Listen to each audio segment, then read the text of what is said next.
Hi, everyone, and welcome to Deep Geek Live. This is the latest in a series of live streams looking at the different regions of Westeros. And today we have reached Dorne. We've gone all the way through the north and through the middle down to the south. Finally, we've reached Dorne. What I try and do at the beginning of all of these live streams, as much as possible, is just to give a little flavor of the news, the filming news, the commissioning news, what's coming up in the sort of the nerdy world that we inhabit. There's not been much news this week, to be honest, so I'll just give you a quick update on the Lord of the Rings TV show, which I'm very excited about. It is being filmed in New Zealand, and it is making good progress. They have already got, as I understand it, the first 3 episodes finished filming. They are currently filming episode 4, and this is at the moment they're probably going to film all the way through seasons 1 and 2 back to back. So at the moment it's still on track for possibly the end of this year. Probably I would have thought early next year in terms of when it's actually going to be appearing. So nothing particularly new or exciting, other than the news that, as we've been hoping, given the fact that it's in New Zealand has been, for a variety of reasons, has been largely unaffected by COVID in terms of shutting down things like filming. So things have been progressing at a reasonable pace. So good news there. But today we are going to be looking at Dorne. I just want to start with a couple of quick thank yous. Distinguished Details, thank you so much for the super sticker. Ryan Larkin, also thank you to you for the super sticker. Dominic Vaughan, thank you, saying hail to IDG for the wonderful content and the mods. Indeed, thank you, moderators. If you are here watching live, the live chat is being looked after by a group of some fantastic moderators who just keep everything moving wonderfully. So if you are watching live, please do show them a little bit of love in the chat. That would be fantastic. And also, Mara Lee, thank you so much, saying just a show of appreciation and love for the fabulous content, merch, and stories on both your channels. Thank you for special content and stories that occasionally provide to us patrons. Merch, I will just say, I'm very proud of myself because I've managed to figure out how to get my merch to appear below the video you are watching. So if you are interested in IDG merch, then rather than me having to try and find some to show you each time, have a look down below. Right.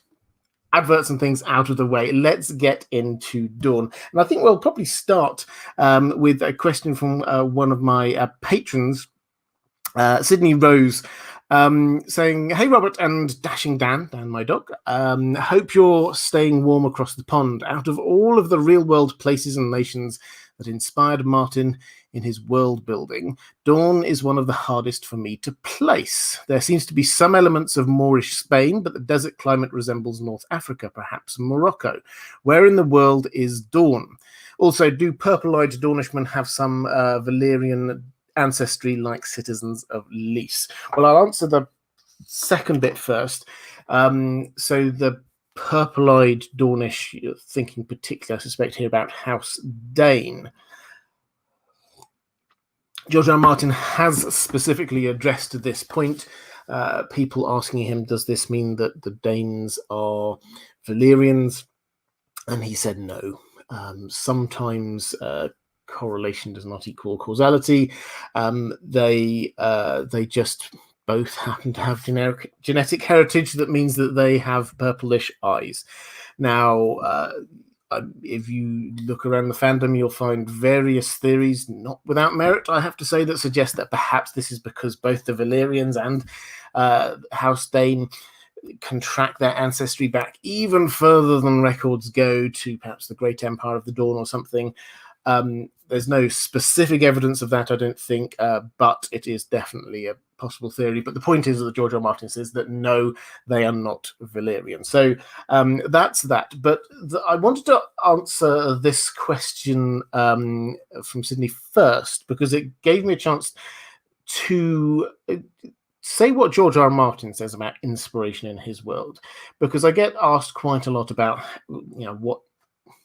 what's his inspiration for this part of his world and all the rest of it, because we know that he does He gets inspiration from lots of places. We know he got inspiration for the wall from Hadrian's Wall. We know about the Wall of the Roses and things like that. So we know he does get real world inspiration. And a lot of the time we try and say, well, what's his inspiration for this? What's his inspiration for that? And on this, specifically on Dorne, he has actually talked about it a couple of times. And he's talked about it not just in answering the question, but saying what his overall approach is to inspiration from the real world. So I'll read what he says. He said, "I read a lot of history and mine it for good stuff, but I also like to mix and match. That is to say, I don't do straight one-for-one transplants, as some authors do, so you can't really say that X in Westeros equals Y in real life. More often, X in Westeros equals Y and Z in real life, with squidges of X, L, and A. In the case of Dorne, yes, Wales was definitely an influence for the reasons you cite. I'll get onto that in just one moment. But there's also some distinctly un-Welsh elements down there. South of the wall of mountains, the Red Mountains, you have a hot, dry country, more like Spain or Palestine than the cool, green valleys of Wales, with most of the settlements along the seacoast and in a few great river basins. And you also have the flavour given the culture by the great Rhoynar influx led by Nymeria. I suppose the closest real-life equivalent to that would be the Moorish influence in parts of Spain. So you could say Dorne is Wales mixed with Spain and Palestine with some entirely imaginary influences mixed in, or you could just say it's Dorne." So that's what George R. R. Martin has to say. So he has a lot of influences. I've also heard Cornwall as a possible influence. Certainly some of the names he seems to get there. Tristane seems to get influence from Tristan, one of the great Cornish heroes. Oberon. So there's certainly sort of a name influence going on there. He mentions Spain. Obviously, although the climate is quite similar there, he talks about the Moorish influence being quite similar to the Rhoynar influence. I'll talk a little bit about Wales because I know he's spoken about that before, and it's something I know a little bit about too. So Wales, he often equates the Targaryen invasion of Westeros to the William the Conqueror's invasion. And in William the Conqueror's invasion, the Normans invaded. And one part of the United Kingdom that they just couldn't defeat was Wales. And that's because they had a lot of mountains just in the way, and the Welsh knew the terrain, and they would just sort of like vanish off into whichever caves or hills or valleys or whatever it is, and then the invaders just had to sort of like go back again, and then the Welsh would reappear and carry on with their lives. And that is where he gets a lot of inspiration for Dorne from that idea. And the Welsh did resist for quite a long time before finally being brought into the wider United Kingdom. So that is the sort of the high level inspiration that he talks about for Dorne.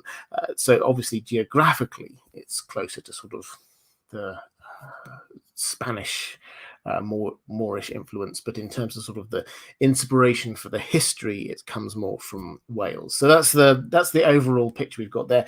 Thank you very much to Otter of Despair for the I think that's is that a unicorn you got going on there? Excellent. Thank you very much for the super sticker. I very much appreciate that. Question from John McGarity over on Patreon saying, "Hey Robert, hope all is well on your side of the ocean." Yes, things are going well, thank you. "Things have finally warmed up back here in San Antonio. It can sometimes get lost among the narrative that hones in on select characters, but the Dornish, generally speaking, consist of 3 distinct ethnicities: the salty, sandy, and stony. Could you elaborate a bit more on what makes each one distinct from the others, as well as the less obvious ways in which the Rhoynar impacted the culture of what we now call Dorne?" So again, I picked this one because I think it gives an opportunity to give a little bit of the history of Dorne. So Dorne was where the original invasion of the First Men came. The land bridge that was apparently there between Dorne and Essos, what the what is now the bits of the disputed lands. That's where humans first came, and they sort of then moved up through Westeros from Dorne.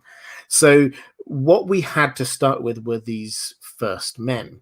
Then you get the Andal invasion, which did come into a lot of Dorne. It did not get everywhere in Dorne. There were some parts of Dorne that stayed staunchly first men. And then you also get the Rhoynar invasion, which happens a bit less. This is Nymeria. This is the people from the River Rhoyne who were escaping the Valyrian freehold. They all came into Dorne, and they invaded, but it was an invasion of intermarriage as much as anything else. And what all of that has left us with are lots of distinct kind of ethnicities. These often get broken down into the stony, the sandy, and the salty Dornish. Now, the stony Dornish are those who are often in the sort of the west and the northwest of the country of Dorne.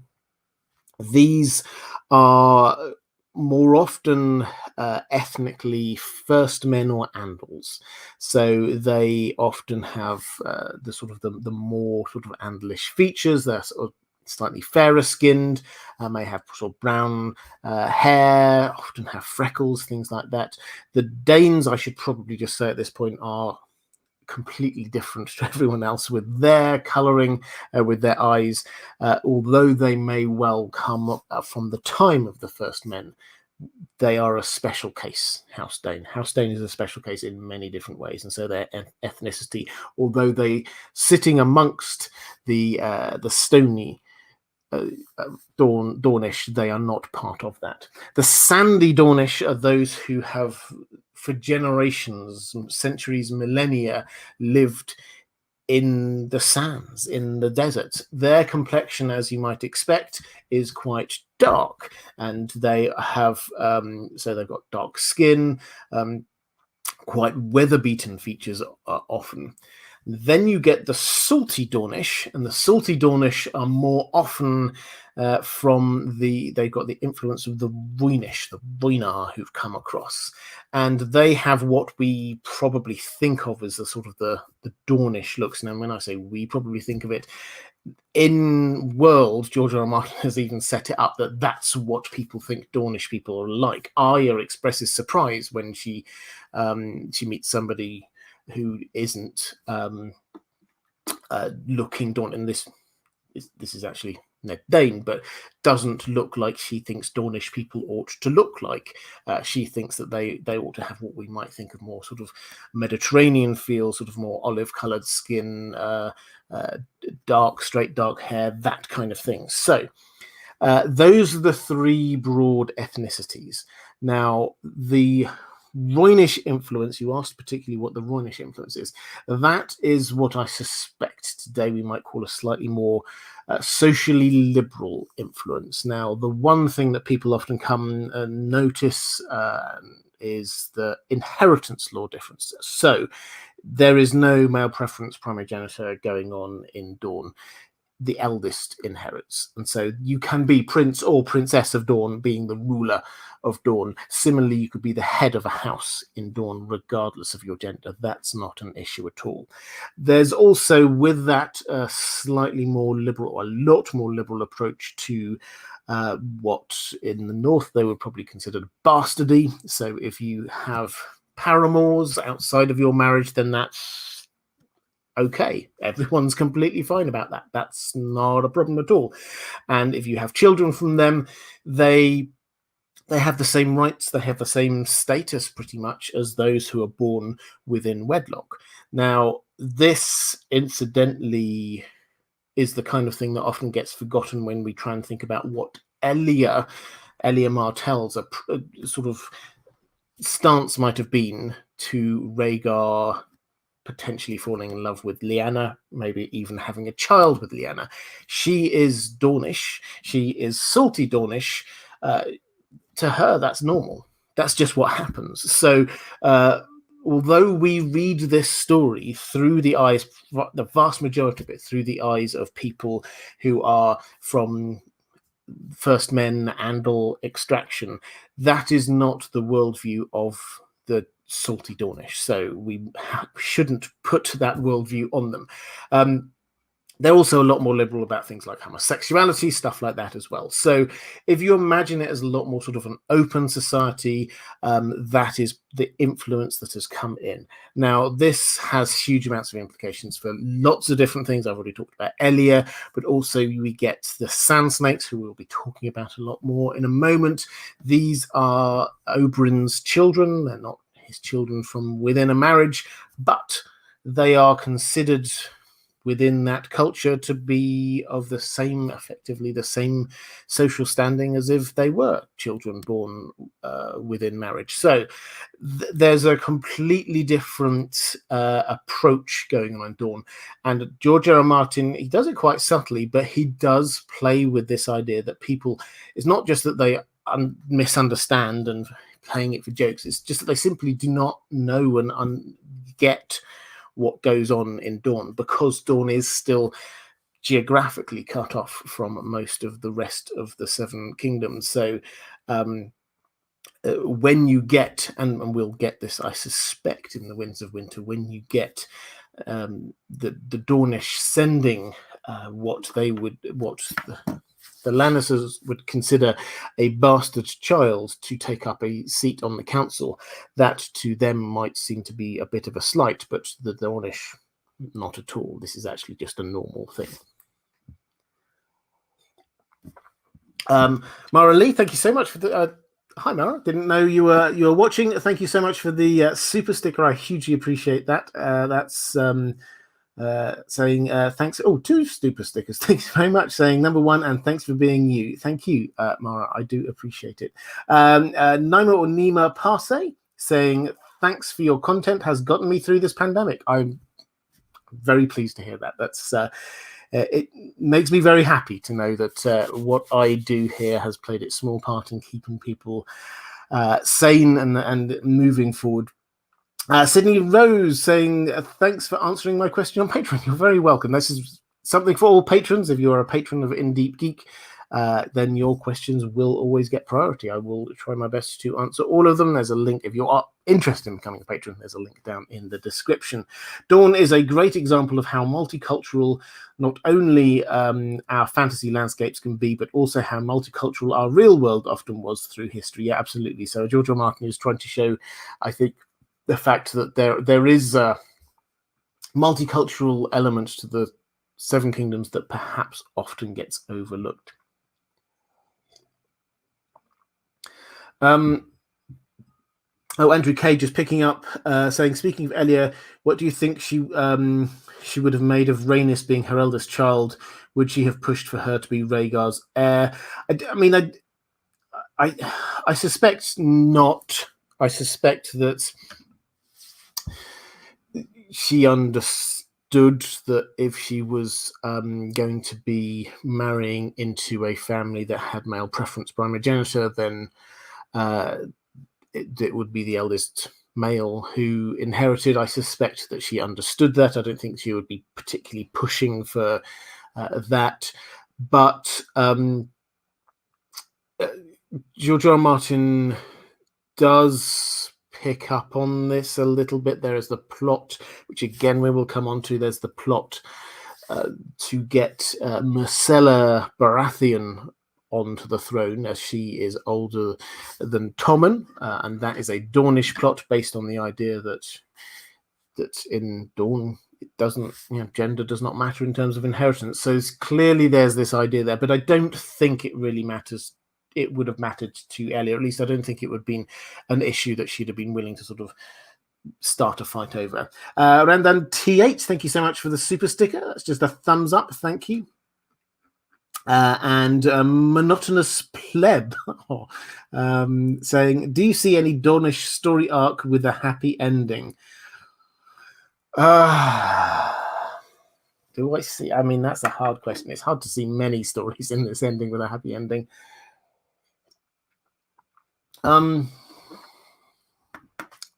I mean, the short answer is probably no. The one I think, if anything, most likely is Sorella Alaras, if only because I think that she's, and I know that this is probably contrary to a lot of conspiracy theories out there, but I think she's currently just doing her own thing rather than engaging in the politics of the Seven Kingdoms. And so it may well be that she emerges from whatever happens at Old Town, and when she does, she gets a chance. I mean, she may well at this point be the oldest surviving Martell, so maybe she will be the one to take over at the end. I don't know. I don't think there's going to be many happy endings for the Dornish, to be honest. I think they're far too engaged in the plotting to not be engaged in the after effects of all that plotting. Okay, question from Maester Mansa saying, why are Dorne and the Reach almost constantly at war? It seems like there is a natural border between the two, and neither side would fight terribly well in the other's territory. Yes, I mean, I get that. I think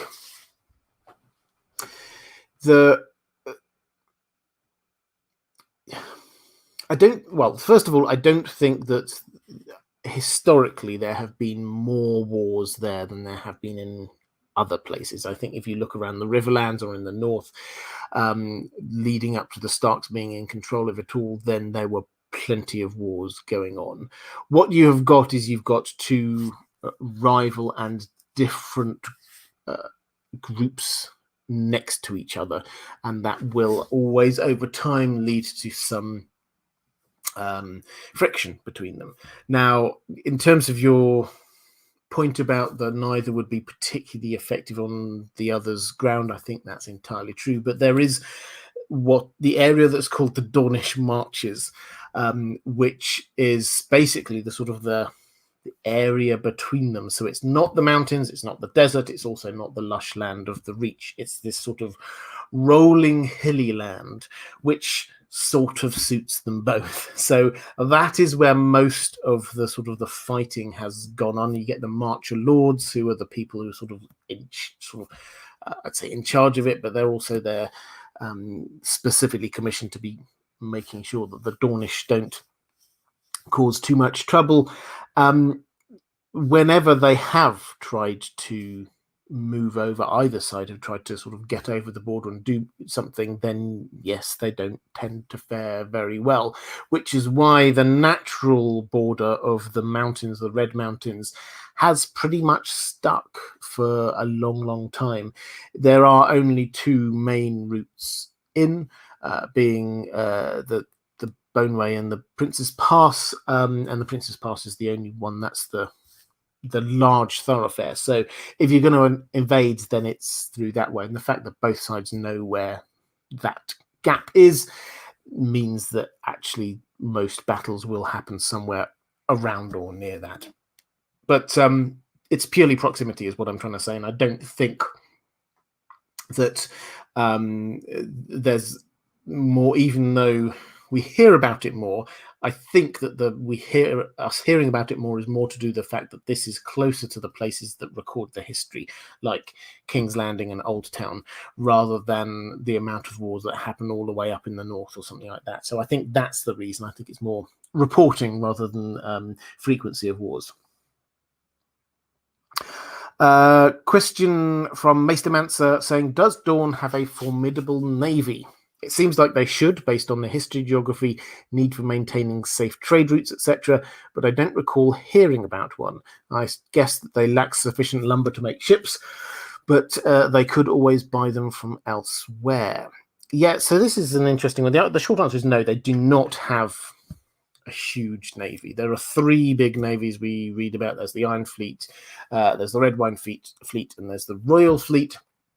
So the Dornish fleet, the Dornish do have a fleet, but it is a sort of second order. The same kind of thing that you would say, yes, the North have got a fleet based in White Harbour, and yes, the Vale have got a fleet based in Gulltown, and so there are other fleets out there. It's just that they're not first order.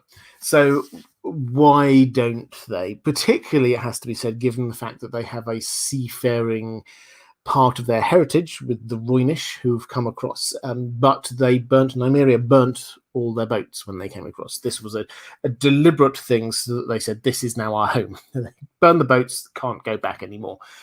So perhaps that is part of it, is this idea that the salty Dornish, at least, although they're happy to retain sort of trade routes and all the rest of it, the idea of them being a seafaring people is now in their history, and that's an important point in their history, that's now gone.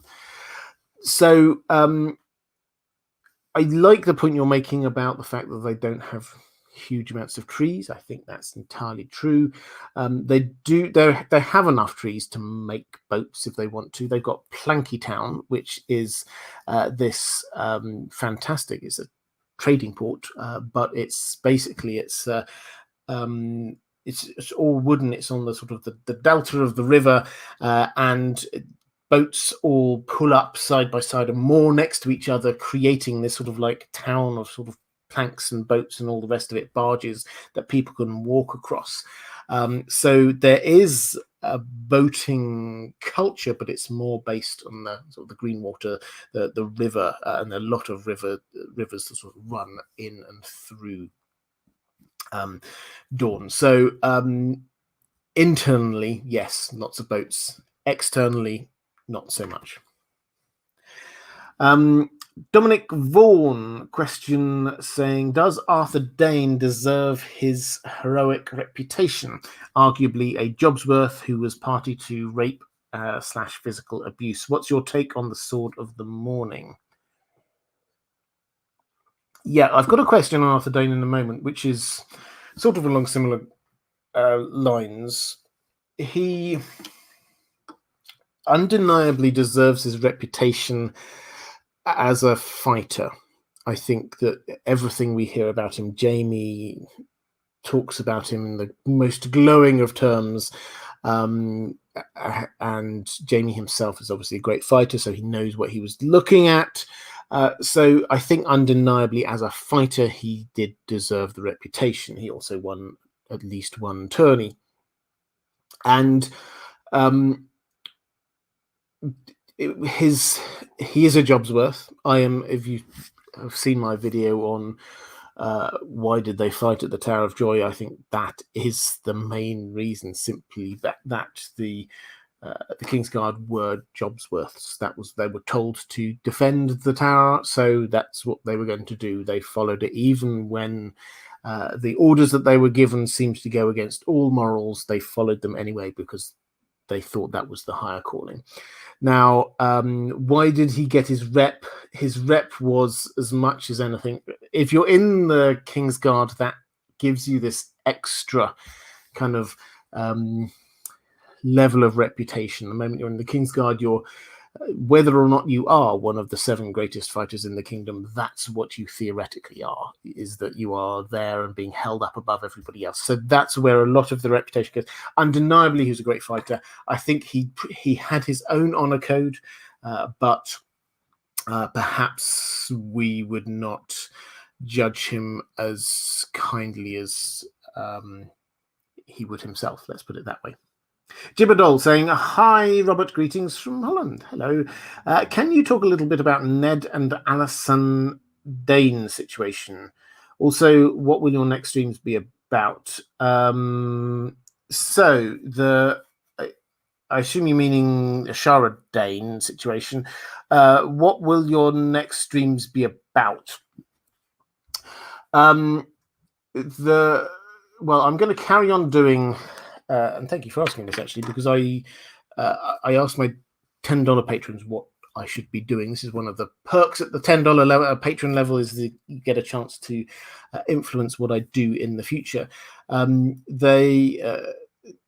I'm going to finish off this series. I've got a couple more to do. We've got the Stormlands and the Crownlands to come, and then I might sort of dip across to sort of Essos or something like that. So I've got a few more in this sort of overview of the geography of the Westeros to come.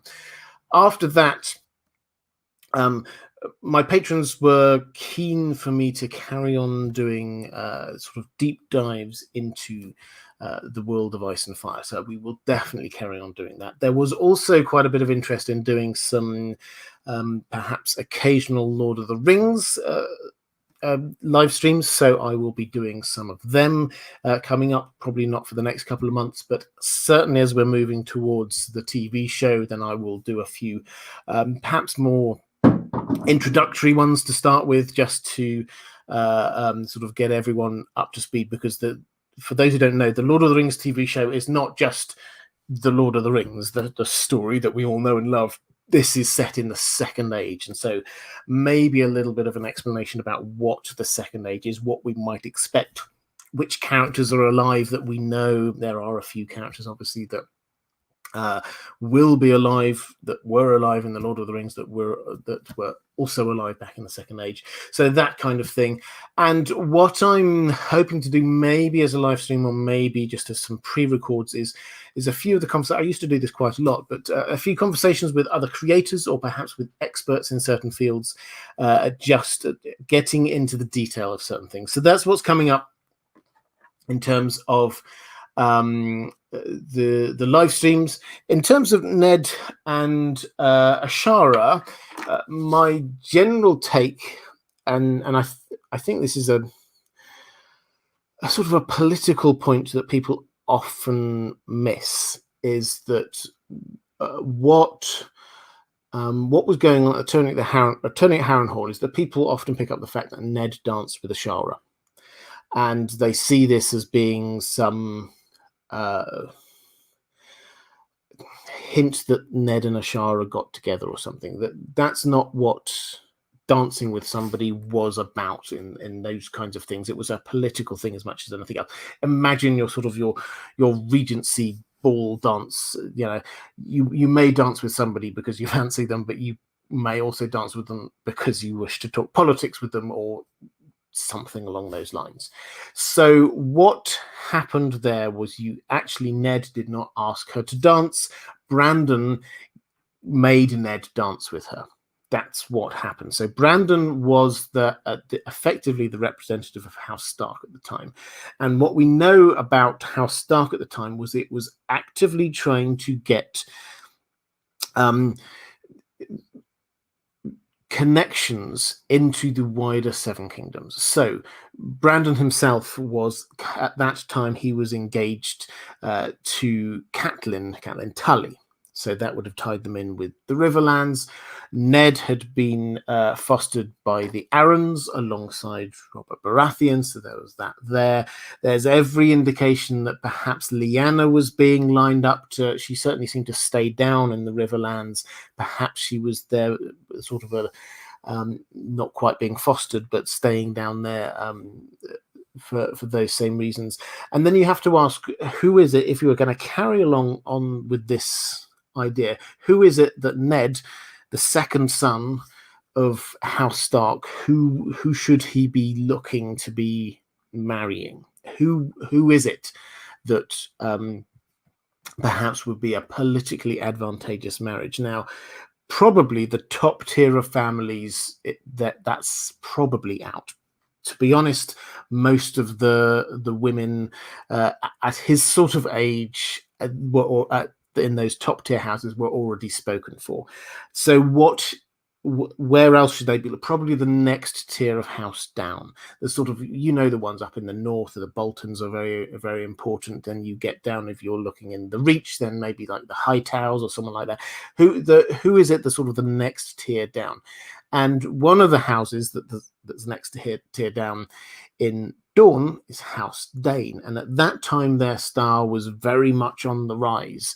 House Dane, you had Arthur Dane in the Kingsguard, you had Ashara Dane, who was one of the companions, handmaiden to Elia Martell, the queen herself. So she was a prime target for a political marriage for the Starks.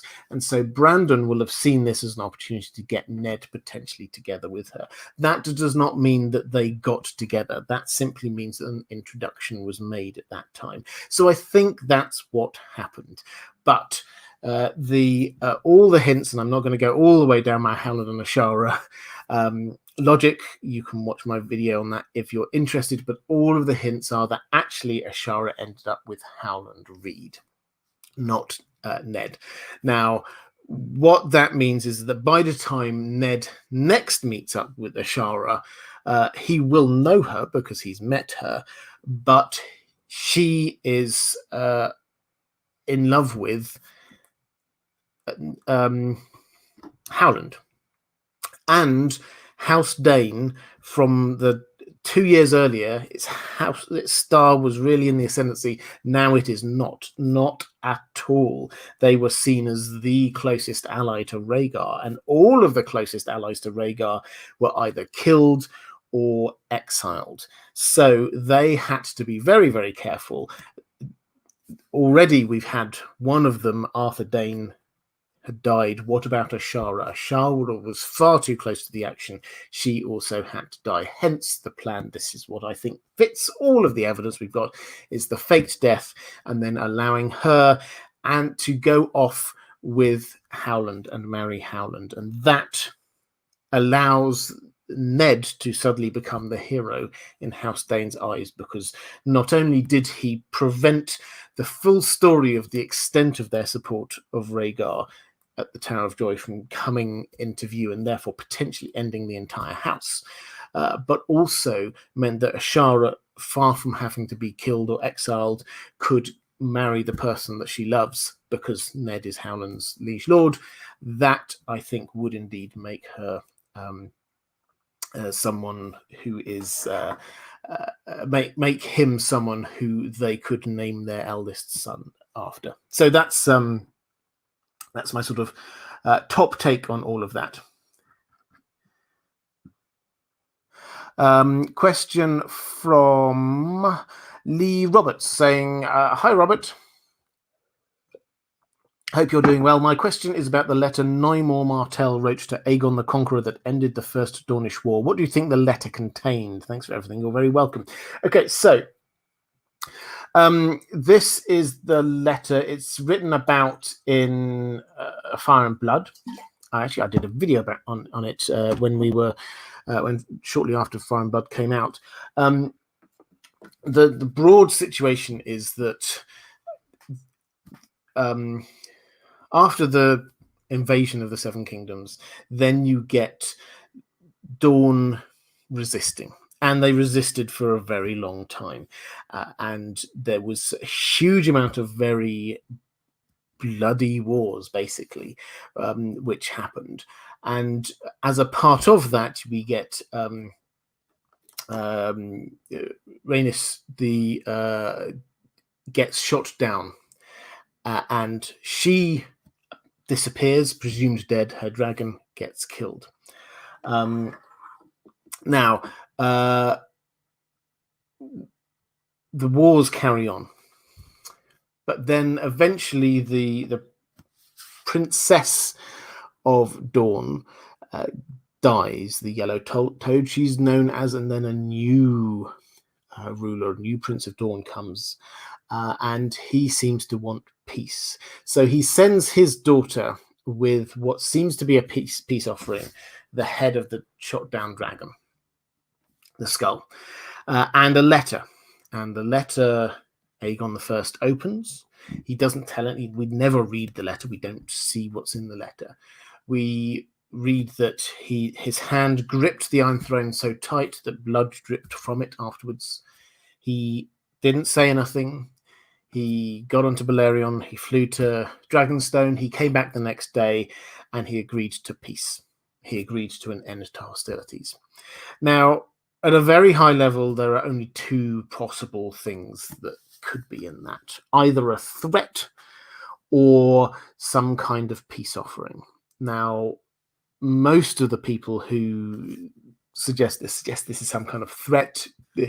We've got They've hired faceless men to do whatever or something. I suspect not.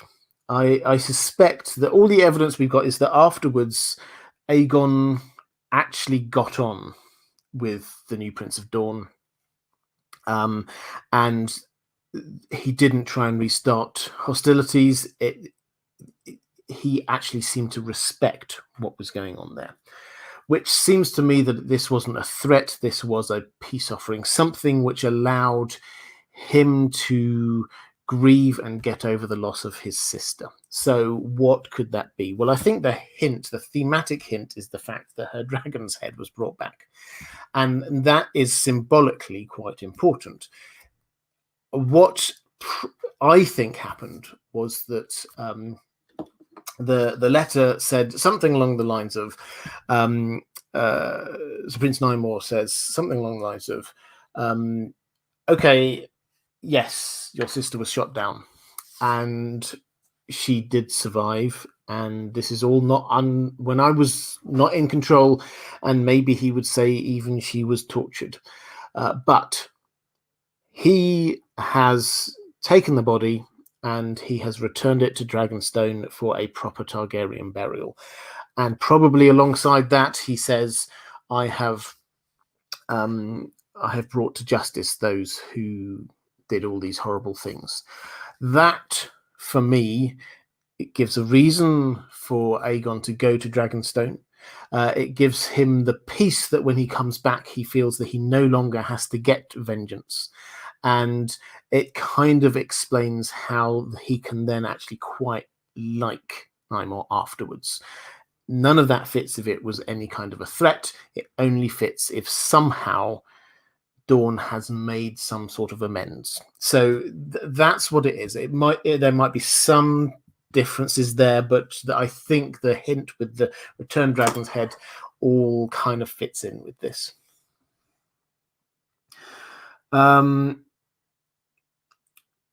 Reflective rambling, hi there, saying this is picking up. I always love it when people do this, and you do this a lot. Reflective rambling, thank you so much. Picking up questions from other people in the chat, saying this is from a question from Matthew Jacob V, saying thoughts on Oberyn Martell and Willis Tyrell. The Red Viper said they corresponded and had common interests. Yeah, I've not looked into the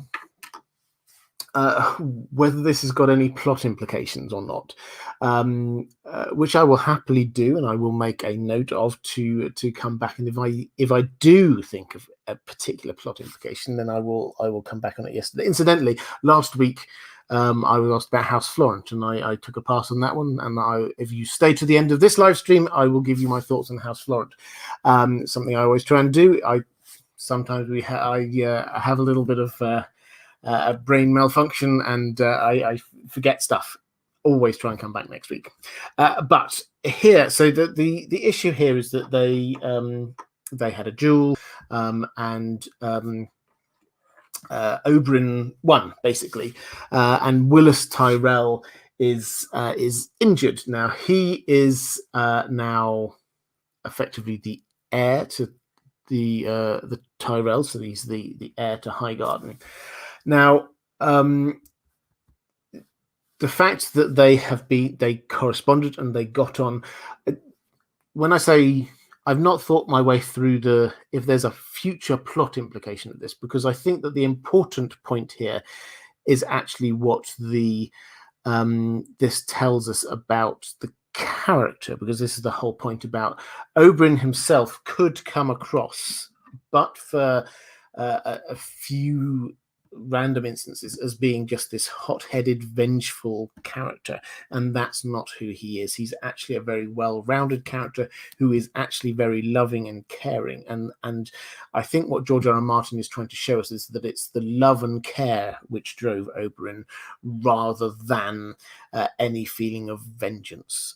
That's I think where he's coming from on all of this, is that he's wanting us to see what Oberyn's character was, and that then washes down into the Sand Snakes, who are his daughters, and I think we're then invited to look at them to see whether or not they match up to that, because some of them appear just vengeful.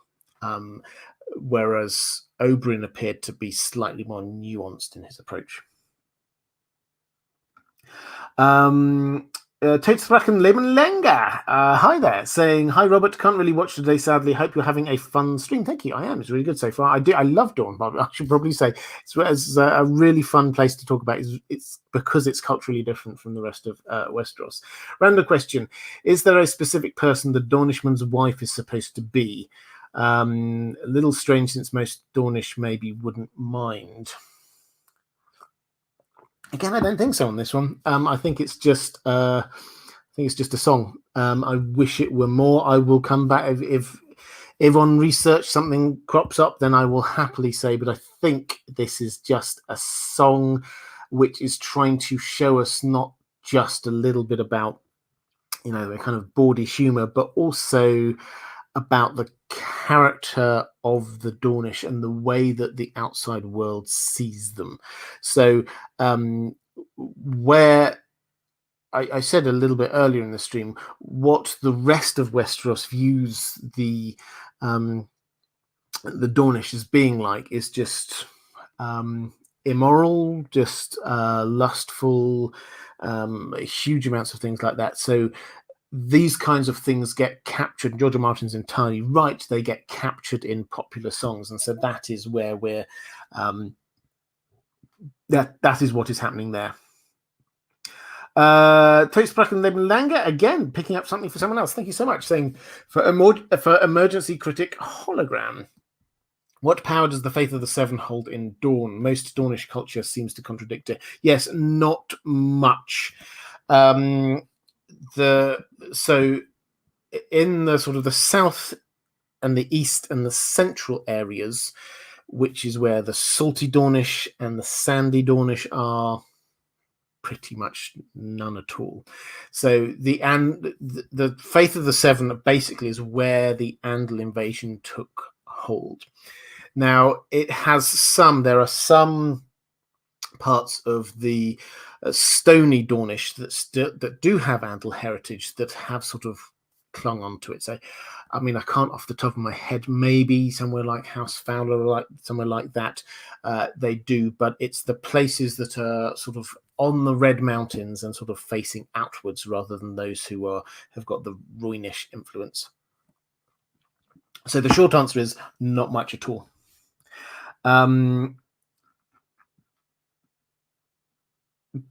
Let's go to some questions about the Tower of Joy. I've got a few questions from my patrons about the Tower of Joy. Dominic Vaughan saying, well covered ground here in the Prince's Past. Do you think we will ever get to the location of the Tower of Joy again in the books, or everything relating to it will be relayed by Greensight Vision or our favourite mysterious Cranagman? Just interested in terms of the castle that was supposedly relocated by Howland's magic, plus the final resting place of the 5 Stark retainers, plus the Kingsguard trio. Will we return to the site of the Tower of Joy? Probably not. Now, I mean, I say probably not. I've heard Matt Joe Magician has a theory that perhaps we will get the symbolism of Dark Star with the Sword Dawn fighting there might be too much for George R. R. Martin to resist. It's possible. So it may be, but there is no plot imperative to this. There is no particular reason. At the moment, it is, as far as we can tell, it's just that it's not there. There's not a tower there anymore. The exact location of those 5 Stark retainers and the 3 Kingsguard, they are buried under cairns on the ridge, apparently. So Ned went to great trouble to cover up where this was, and it's not just the pulling down the tower, which incidentally we often get caught up in this idea that because George R. R. Martin has said, you can't trust Ned's fever dream, it was a fever dream, we can't trust it. Of course, absolutely, George, we're not going to trust the fever dream as being literally true. But after Ned wakes up, then there are some extra facts that he does remember, not from the fever dream, but he remembers from real life, and one of them is tearing down the tower. And that shows quite how committed he was to ensuring that nothing remained of this. And the other sort of hint we get about this is the fact that he, when he went north, not only did he not bring the bodies with him, but he also, it would appear, refused to say where the bodies were buried. Refused to send anyone back to collect those bodies. That was what the real insult was. I think people could have understood if he'd emerged from this war just him and one bannerman and they couldn't carry 8 bodies back with them. I think people would have understood that. What they would not have understood was him refusing to say where these bodies were so that other people could go and collect them and bring them back. That was the bit that was really hard. And so that goes to show that Ned kept the exact location of his secret. So I think that we're not going to get lots of people who remember exactly where it was. There will be people who know where it is, but I don't think that there's a plot imperative for us to go back there. In terms of whether we look back at it, we may well look back at it through Bran, or Howland Howland probably will be the person who George R. Martin has promised us. Howland Reed will return. He will probably be the one who tells us what happened there. But in terms of the Howland's magic moving castles, this is something that is said of him by his children, incidentally. Now, I think that they were talking about Greywater Watch, which apparently moves around. It's in this sort of swampy area, but the patch of ground is like on an island that sort of like moves around in the swamplands, and that seems to be what they're talking about, and he can sort of guide where this goes so that nobody can find their way to it except those who he wants to find their way to it. But clearly the fact that the Tower of Joy was disappeared, in a manner of speaking, seemingly overnight, does seem to open up the possibility that there is a double meaning to this. So yes, I like that as a theory. But are we going to go back there in the story? I think only in memories from people rather than looking forward. Ashley Yusuf, thank you so much, saying, I've been a long time watcher of your videos. I don't get to watch these streams live as I'm always busy, but I always watch them back while cleaning. Keep up the great content. Thank you so much. I very much appreciate that. Amy Blackfire, saying Dorne seems to be George R. R. Martin's attempt at a less patriarchal society. One of the reasons it's my favorite. How does this affect its overall place in Westeros? I think, well, so I think in terms of its place in Westeros, I'm going to interpret it in terms of the Seven Kingdoms, means that it has remained separate. Now, it is deliberately that this was the sort of when they joined, the deal was that they could stay as a principality, which again is another link across to Wales, which is technically to this day a principality. So they could retain the fact that they have a principality, whereas the other regions, they used to have kings, they no longer have kings. They're no longer the kings of the winter in the north, no longer kings of the rock or anything like that.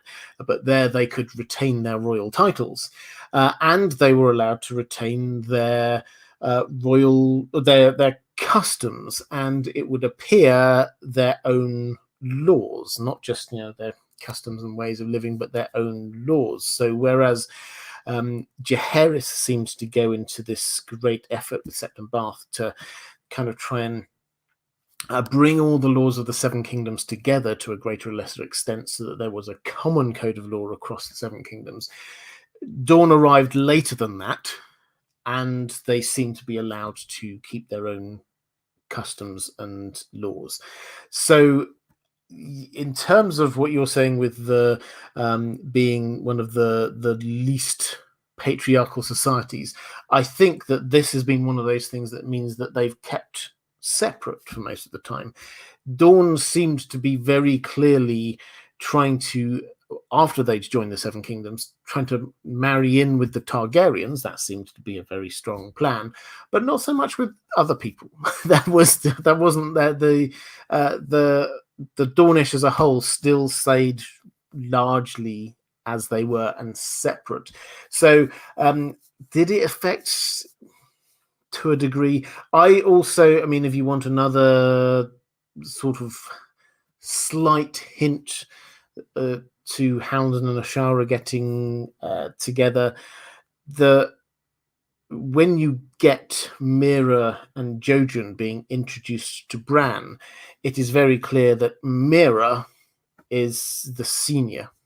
The Lady Mira and her brother Jojen is how they're introduced, which seems to imply that she is the one who would inherit, and that doesn't get disputed by anything else that happens afterwards. Why on earth would a northern house with its every other northern house seems to have male preference primogeniture? Why on earth would they have the eldest, regardless of gender, inheriting, unless they just had an injection of Dornish social attitudes in there? It's not a killer bit of evidence, but I think it just adds to the overall picture. Anyway, no, it's a really good question, and I think the short answer is that it hasn't permeated out into the Seven Kingdoms any further, and that probably hindered their overall influence. Alexandra Polvevkov. No, I got that one wrong. I apologize. I think I got this one. I'll try again. Polvektov. That will do. I will stop trying there. Apologies for mangling your name. Marcela and Rosamund swapped places on their way to Dorne. Do you think they swapped back? In the Soiled Knights chapter, Aris thinks Marcela will be safest if no one knows just where she is. Yes, so this I've got a question coming up on this, but I shall answer this and that together, I think. So Marcela, when she went down to Dorne, she didn't just go on her own. She also had Rosamund Lannister go with her. And they, although they don't look exactly alike, they possibly, and people who don't know them very well could mistake the one for the other, particularly in a Dornish court amongst the salty Dornish. And so when you get this initial attempt by Arianne to get Marcela onto the throne, then that's done by Marcela being taken out and Rosamund staying where she is, pretending to be Marcela. Now, this has led some people to be questioning, did they ever really swap back? I think the answer is probably yes, because I think that there's now enough people who know who she is, and they will. The plot has been rumbled and discovered, so they know who Rosamund is, and they do have. They're not identical. It's not that you can just like swap between the two of them. I think yes, they are very much back being who they are, and so. The plot with Marcela is dependent on her. Marcela is going back up to King's Landing at this point in the story, and that is dependent on people knowing that it's her. If she gets there, they will immediately know this. Hang on, that's not my daughter. So it has to be her moving back up. So I think that was a one-off, that swap, and it worked for a time.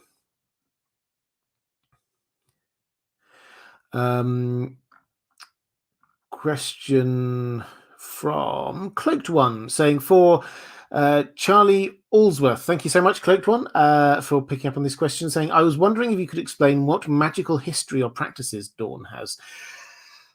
Yes, well, happy to. So, not as well, not as much. There's Dorne is a very mixed society, probably the most out of all of the Seven Kingdoms, because in most of the Seven Kingdoms you get first men and Andals, or mostly Andals. In Dorne you get the three distinct types, plus you also get the Danes, who are, as I say, a law unto themselves, and you get the on the Greenwater River, you get some of the Rhoynish decided they wanted to just keep their old culture going, so they just stayed on the river. They didn't sort of go and live in the cities and all the rest of it. They just stayed there and just sort of relocated their original river lifestyle, which they'd had on the River Rhoyne, and brought it over. So you've got 5-6 different distinct cultures all going on within this one area. Now, what does that mean in terms of magic? Well, the Rhoynish definitely had some river magic going on. This was what led to the Sorrows. This was what led to Grayscale. So that was definitely what was going on there. What remnants of that river magic is there will have come across. We've not seen huge amounts about it. We have got the Danes, who definitely have got something, if not magical about them, then I think certainly their sword is some kind of magical sword. And then you get kind of mysterious dark practices in like House Uller and places like that, deep and dark in the desert where nobody knows what's going on. So there are magical traditions, but I think it's probably fair to say that they don't have, in the same way that you would get sort of this, the worship of the old gods has got a distinct magical tradition, or you get the worship of R'hllor as a distinct magical tradition. You haven't got that specific thing there, but you get lots of remnants of other things all kind of mixing in together. Dominic Vaughan saying, people in the chat are asking about weirwoods in Dorne. So, and Ariel Winchester, thank you so much for the super sticker, just saying thank you. In terms of weirwoods, so we're not really told much about weirwoods in Dorne, to the extent that I, off the top of my head, I can't think of any weirwoods in Dorne. Now, this fits with the idea that it's hard for weirwoods to get through mountainous regions. There are some on the other side of the mountain. There's one in Casterly Rock, for example, but the Red Mountains do present a formidable barrier getting through stone, because weirwoods have to connect up. It seems connect up to the weirwood network as a whole. The desert clearly does not have weirwoods. We have not been shown not huge amounts of the action, to be honest, in the Song of Ice and Fire has been set in Dorne, so we haven't seen all of the different places in Dorne, so we haven't actually seen whether there are weirwoods in any of the specific cities and towns and castles that they've got there. The clear implication, though, is not. And the reason not, firstly, is that the climate doesn't seem right for them. Secondly, because the first men are not there except in the sort of the west and northwest. Perhaps there are some still there in some first men enclaves. And also the Andals. There are some bits of Andal heritage, but again, they're largely in the west and northwest. The Andals, when they came in, they often put weirwoods into their castles. There's a sort of a a way to ingratiate themselves to the locals. But that influence is not really there in Dorne either. So none of the factors that would lead to there being lots of weirwoods are there. Added to which, when the first men came in, what do we hear that they did? They chopped down the trees, specifically the weirwood trees. Where were the first men most to start with? They were down in Dorne. So all of the hints are that no, there probably are, may well be a few dotted around maybe in the sort of western northern parts of Dorne that still have some First Men heritage that are bordering on the rest of the Seven Kingdoms, but certainly not in the desert areas with the sandy or salty Dornish. Rory Bradley saying, hugely appreciate the fantastic content, helping me get through my masters. Oh, excellent. I hope that's going well. Do you know how Doran changes a light bulb? Marries it to a Targaryen. That's yes. I like that joke. For those who don't quite get it, Doran Martell seems to only have one plan in all of his life, and that's just going to marry my family to the Targaryens. And he does it in a number of different ways. He tends to try to do it in secret. He had a secret marriage plot, Arianne to Viserys. He sends Quentyn over to be marrying Daenerys. He seems to be sending Arianne off to marry Fagon. Obviously, Elia had previously married into Rhaegar, so this seems to be the Martell plan. Yeah, we often talk about Doran Martell as being this strategic genius, plotting all over the place. Yes, but his plots tend to just have one main focus: let's marry the Targaryens. Question from I think I've just done that one already. Orphans of the Green Blood. Yes, thank you. Crouching Panther, Hidden Dragon. Good name. I'm sure I've said that before. They're the Boynish who came across and stayed on the Green Blood River. So they're the people who've kept the old Boynish heritage. The Lady Eternal, thank you so much. Very generous super chat. I really appreciate that. Thank you. Saying, happy Thursday, Robert. You and Preston Jacobs have opposite theories about Quentyn. You assert he's dead based on literary themes. Preston says he's alive based on world building. Which do you think George R. R. Martin will follow to decide Quentyn's fate? I have a question on Quentyn a bit later, but I will wrap that one up with this. I see absolutely no reason why Quentyn is alive. As far as I am concerned, as far as I can see, most of the people who try and suggest that Quentyn might be alive base it on this thought that surely Quentyn's voyage must mean something. Surely there must be some point to it. He doesn't go all that way just to die.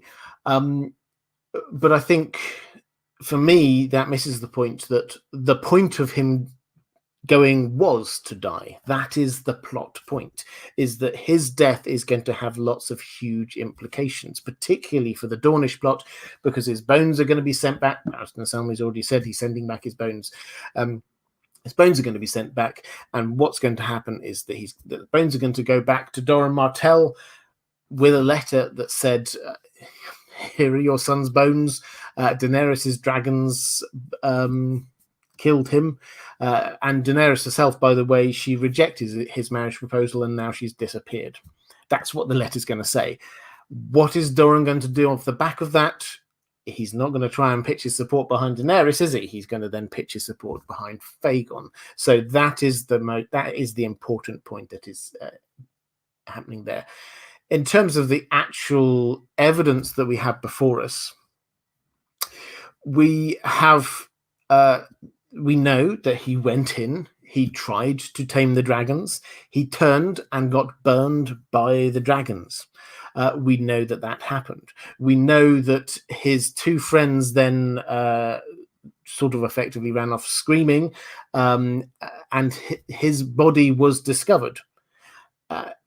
It was then taken, and yes, it was badly burned, but it was then tended to by Barristan and forgotten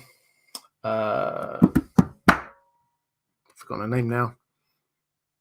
Anyway, Daenerys' translator, you know who I'm talking about. I, as I said, always have some sort of a brain fade at some point during these live streams. And they are two incredibly switched on characters, and they witness his death. There's no doubt about that. They see that he dies. So if you argue that he didn't die, then what you have to say is that he somehow survived being burned by a dragon, which sounds pretty implausible to start with.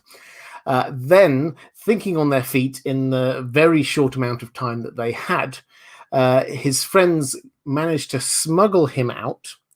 He, against every aspect of his character that we've heard so far, he was absolutely dead set on doing this.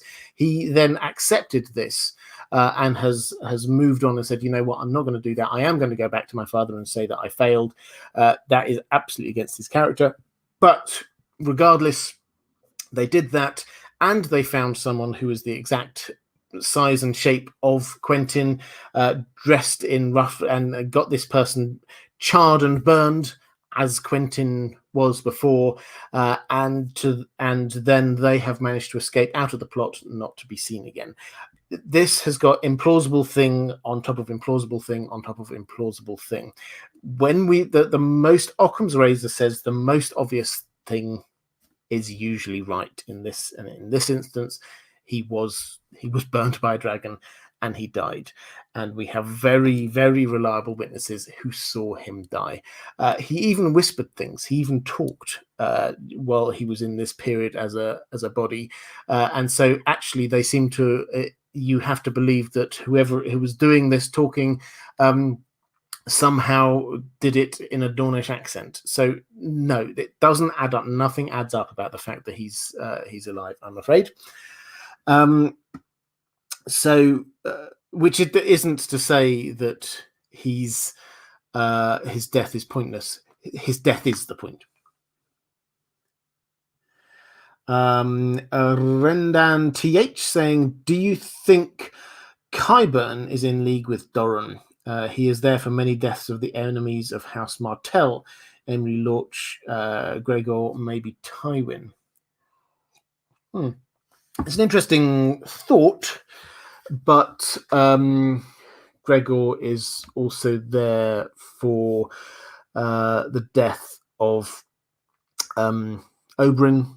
I don't think so. I mean, it would be quite a plot twist, but I can't see any reason why he would be. To start with, everything that we know about him is that he's just there as a social climber. The thing that seems to be driving him is his research. He's a scientist. He may be completely amoral, but he is a scientist, and he wants to be able to do his research, and he has found the perfect place to do it. Why on earth would he be betraying the people who are allowing him the time and the huge resources needed to do the research that he wants to do? So that doesn't make sense to me. And secondly, there's nothing in his background to suggest this. We don't know, obviously, because he came from the Citadel. We don't know all about his background before he went in there, but he's shown no indications of it in any way. So it's a nice idea, but I don't think there's much by way of evidence for it. Question from the Lady Eternal. Wow, thank you. The Lady Eternal, very generous. That's I really appreciate that. Thank you very much. Lady Eternal says, I've never believed Lyanna would have eloped with Rhaegar without assurances that Elia was okay with their relationship and that it was V-shaped polyamory, which George R.R. Martin has built into Targ history. Why does everyone assume an annulment rather than Elia's consent to a second wife? Yeah, absolutely. I think I agree with this. I think that we know that the Targaryens were okay with the idea of what we would call polyamory. We know that the Martells are okay with the idea of what we would call polyamory. I don't think that Elia would have any problem with him, given the fact that she knows that Rhaegar desperately wanted a third child, and she knew that she couldn't have a third child. It makes absolutely no or I have absolutely no problem with the idea that she would have given her blessing for him to go off and have a third child. I don't think it would matter, given if we take purely the Dornish mindset that we were talking about earlier on in this stream. I don't think it would bother her one way or another whether or not Rhaegar then married his other lover, because any children from that, in her mindset, would be of equal value to hers. Now, I think what she would have thought is that what she needs to do is ensure that politically this is ensure that the Martells are sufficiently bought in to the family tree to ensure that they're politically influential for a while longer, and that means that her children had to inherit. And I think that she had reached that point where she knew now that her children would inherit. And it's also worth saying that George R. R. Martin is very clear and open through lots of different characters, and also what he's hinted at himself. Rhaegar and Elia weren't in love. It was a political marriage.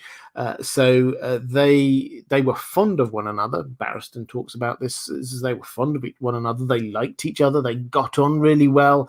But this wasn't a huge love affair for them. So it makes absolutely no...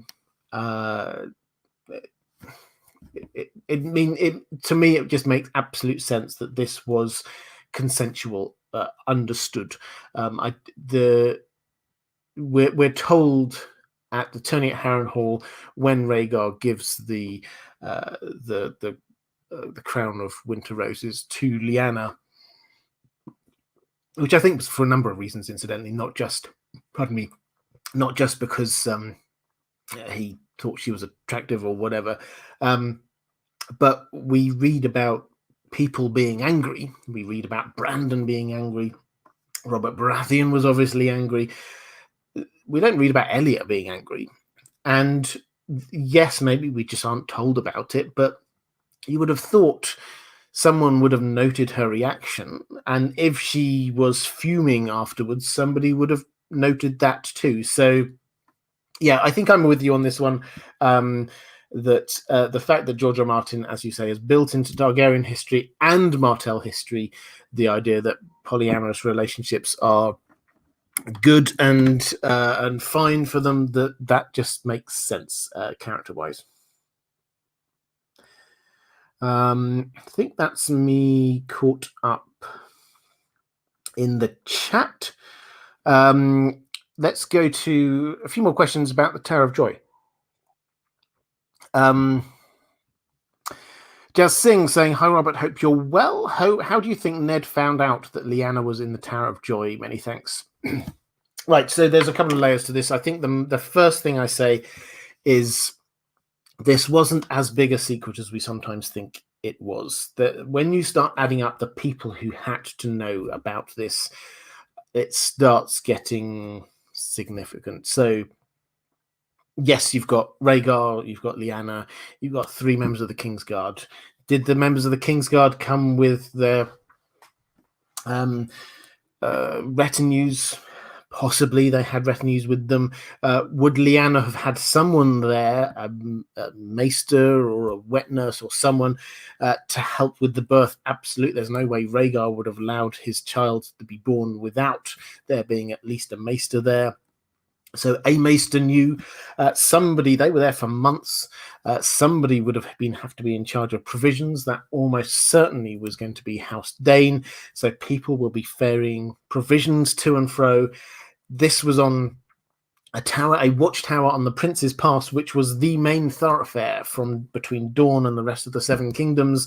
And in a time of civil war, that people would have been keeping an eye on that House Fowler, their job was to keep an eye on the Prince's past. There is no way on this planet that they would not have noticed the fact that there were 3 members of the Kingsguard in their tower. So they will have known. If they knew, then the Martells knew, because they were their liege lords. They will obviously have had to tell them and find out what was going on. At the moment you start thinking, well, hang on a moment, were Rhaegar and Lyanna wanting to be getting married? George R. R. Martin's been very clear, that kind of thing. Or if there was going to be an annulment of a previous marriage, then the High Septon would have to be. The moment you start adding to this, lots of people start to know where this is. So it was not a huge secret. It was a secret from Robert Baratheon. That's what it was. So Ned could have found out. He could have found out in a number of different ways. My best guess is if Howland and Ashara were together in some way, she, as being part of House Dane and ending up down in Starfall, she will have known, and she will, once Ned is apart from Robert Baratheon, so there's no chance of Robert getting involved and sending troops or anything like that. Once that happened at Storm's End, then Howland could tell could tell Ned where Lyanna is. That's the point. So it could have happened in a number of different ways, but the most obvious route is through Ashara and Howland. Diego Godoy saying, hola, Robert, hola. My question is in relation to your Ashara and Howland equals Mira theory. Is Mira younger or older than Jon? Under the assumption that your theory is correct, when and where did Ashara get pregnant? Turning at Harrenhal, Starfall, Greywater Watch, ? When they met in Starfall, do you think Ashara went with Howland mainly for self-protection, or did she already want a relationship with him? Gracias. Right. So in terms of ages, George R. R. Martin is vague. He's deliberately vague about specific timings during Robert's Rebellion. So things, a few weeks are either way, he's kept specifically vague. But we're told that Mira is about Jon and Rob's age, roughly, give or take. Now, what does that mean? Well, we know that Rob was conceived in Riverrun after the marriage of Ned and Kat, because that's the first time he met her when they got married. He stayed there for 2 weeks. Rob was conceived during those 2 weeks. That means that probably Mira was conceived, give or take a couple of weeks either way, somewhere around there. Now, what do we know about Howland and Ashara? What we're told, not much as you would expect by George R. R. Martin, but we're given some hints. We're told that Howland was with Ned during the war. Now, he didn't start off with him. He didn't start off in the Eyrie, traveling north with him. He presumably met up with him when Ned came back down south. So that's what Howland was up to. Ashara, George R. R. Martin basically says, yes, she started out on Dragonstone, but she ended in Starfall, but she wasn't, I can't remember the exact phrase he uses, she wasn't nailed down there. They have boats in Starfall and horses too, was what he was saying. So the clear implication is that she moved around during this period. So what and when? Basically, Howland and Ashara, my best guess is that they met up, or perhaps they were already together, but they met up before or around the Battle of the Bells, at which point they separated. That was when Ashara became pregnant and goes back to Starfall, and Howland joins Ned for the rest of the war. So that's really how these things seem to sort of stack up time-wise. In terms of whether she went with Howland mainly for self-protection or whether she's already in a relationship with him, as I say, I covered this a moment ago, but I think it's a bit of both, to be honest. So yes, I think it would have been self-protection, because House Dane and her in particular would have been on Robert Baratheon's hit list, but I think that Ned offered them a way out, and I think that that's why he's so loved by House Dane. Kai Johnson, is it possible that Lyanna died in childbirth due to giving birth to twins? Mira and Jon could be Targaryens, and it would be fitting that Rhaegar twice failed to complete the Three Dragons prophecy. I mean, yeah, but Mira has none of the symbolism. There's nothing in Ned's memories when he's thinking about these things. He doesn't think about more than one child. He thinks about a child. So there's nothing.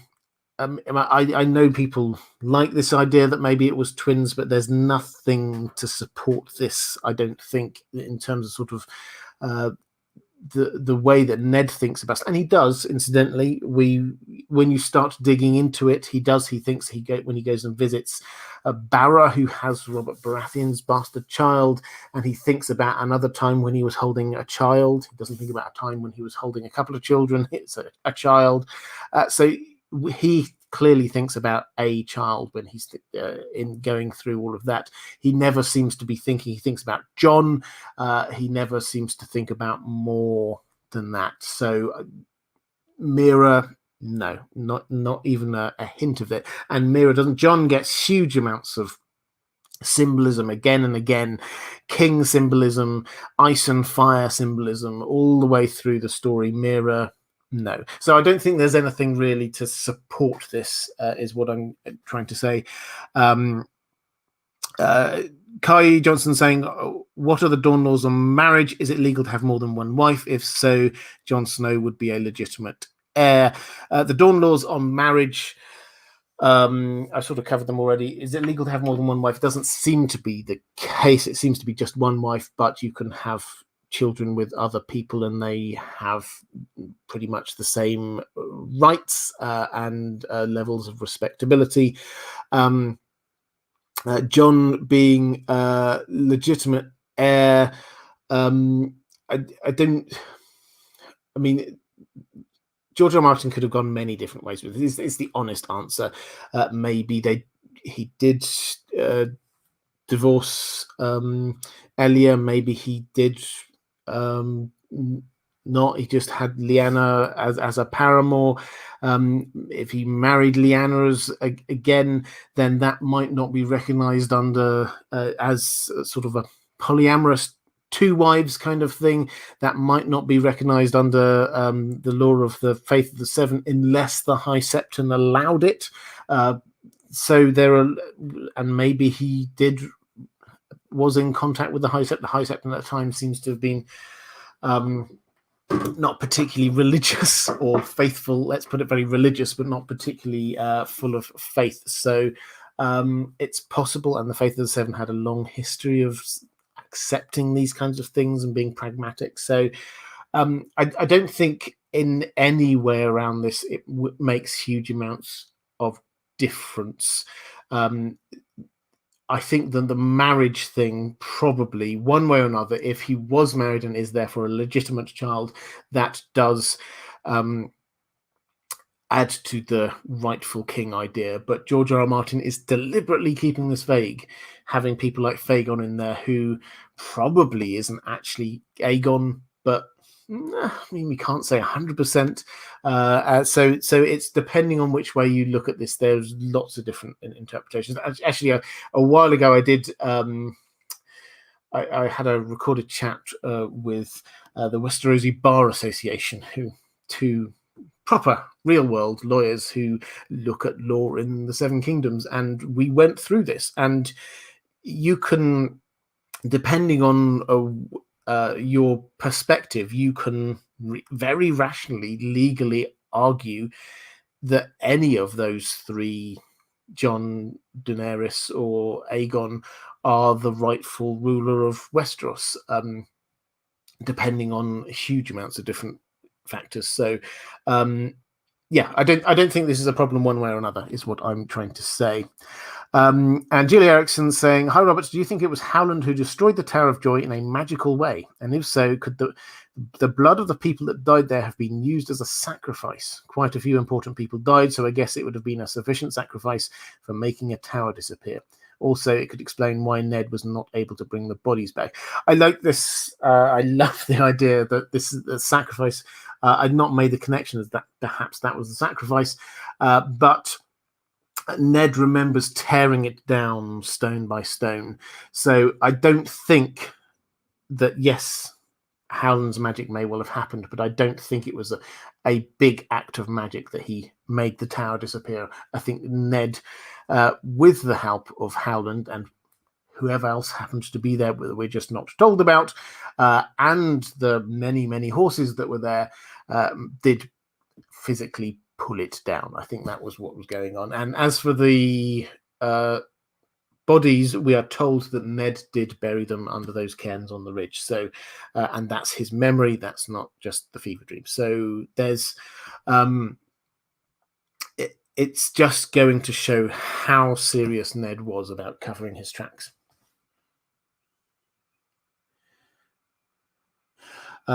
Question from...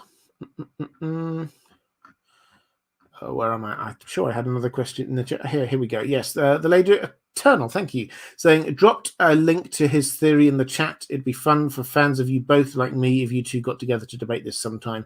Comparing, contrasting independent videos just isn't the same. I'm assuming that's about the Preston Jacobs video that you're talking about. Yeah, I'm always... I'm not the sole depository of wisdom and knowledge and understanding of A Song of Ice and Fire. There are many, many excellent channels out there with fantastic perspectives. I would highly and heartily recommend that you go and check out as many excellent content creators as you possibly can. And then come to your own judgments about what makes sense and what doesn't. Chris Megia, what would have happened if Robert learned about Jon? He would have killed him. Simple. It's he was happy with the deaths of Rhaegar's other two children, and he thinks about killing Rhaegar every night. He had to be persuaded not to immediately send assassins after the children, Daenerys, who was literally just a baby at the time, and Viserys, who was just a child. And then in the story, we see him actively hiring an assassin to try and kill Daenerys. So yes, he would have killed Jon, regardless of who he was. He hated the Targaryens with a passion, and Rhaegar in particular. Okay, so questions. A couple of questions about Oberyn. Kendra Summers, do you see any significance to the long-standing strength and defiance of Dorne against the Targaryen dynasty throughout history, compared to their unwavering support to reinstate House Targaryen in the present story? Could we also talk about how fantastic Oberyn Martell is? Yeah, absolutely. First half, just very quickly. Yes, I think the very clear difference is that while the Dornish were being attacked, were being invaded, were being bullied into coming under the yoke of the Targaryens, they resisted to the hilt. The moment that an accommodation, a friendly accommodation, could be reached that allowed them to retain their independence whilst becoming part of the Seven Kingdoms, and thereby preventing what was an ongoing threat of attack, then they signed up to it. And the moment that they signed up to it, they also wanted to make sure that they had power and they were married into the royal family. So that was where the difference lay. I think that there was a turning point, and after this turning point, the strategy for House Martell changed. As for Oberyn Martell, yes, I think he is a fantastic character, one of the best ones we have, in fact, because he is. He is lots and lots of different things. He's incredibly charismatic. He's incredibly loving and caring to his children, to his family, and yet he's incredibly vengeful. He is very clever and thoughtful and clearly capable of studying. He got, I think, 6 links of a chain at the Citadel, and yet he is also incredibly hot-headed and capable of acting rashly. He is a fantastic character who sort of sums up a lot of what I think George R. R. Martin wants us to think about Dorne and wants other people's perspective of Dorne to be. Yeah, he is an absolutely fantastic character. Love it. The Greasy Strangler saying, happy Thursday, Robert. It's definitely my favourite day of the week because of these live streams. Thank you very much. I'm really pleased with that. Can you tell me about the theory that Oberyn Martell had poisoned Tywin and Joffrey and whether you think it's true? Okay, the short version is Tywin, yes, Joffrey, no. But I'll give you the context first. So the context is after the Robert's Rebellion, and it all finished. Oberyn was livid. He was very angry. All of the Martells were. But whereas Dorne was, he was a long-term strategic thinker, Oberyn was just, he wanted revenge. He had been very close to Elia Martell, and she was murdered by the Lannisters, who suddenly were in power. And this just would not do. And the Lannisters had murdered her children as well, his niece and nephew. So he was livid, and he actually tried to start a revolution. He went around Dorne trying to gather together an army to invade the Seven Kingdoms, to take on the Lannisters. That's how angry he was. And eventually Dorne managed to talk him down and talk him into this long-term plan about, hey, why don't we support the Targaryens in exile, and we can marry into the Targaryen family, because that's always Doran's plan. And Oberyn went, okay, fine, and bought into it. However, when you fast forward, Viserys dies, so the plan, Viserys and Arianne were supposed to be marrying, that plan fell through. Daenerys, nobody really had particular hopes for her at the time. She seems to have disappeared off somewhere into the Dothraki Sea, so all of that seems to have gone and disappeared, and so Oberyn is effectively set on off of his leash, and Doran says, okay, go for it. Tyrion had invited Doran to be a member of the small council, trying to tie in Dorne, and Oberyn had turned up as Doran's representative. So Oberyn there is trying to kill the people who are responsible. Now, there's only 2 directly responsible people left. That's the Mountain and Tywin. Now, so obviously he gets his chance to kill the Mountain, and I think he did actually kill the Mountain. For the record, I don't think that what happened with Qyburn was him stopping his death. I think he died and then reanimated him.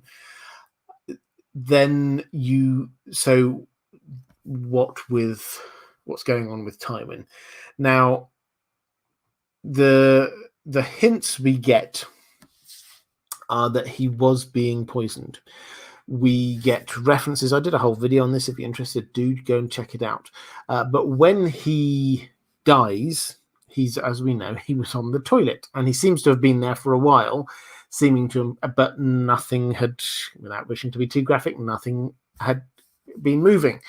But then when Tyrion shot him, suddenly his bowels emptied, and this incredibly foul stench sort of fills everywhere, and Tyrion notices this incredibly foul stench.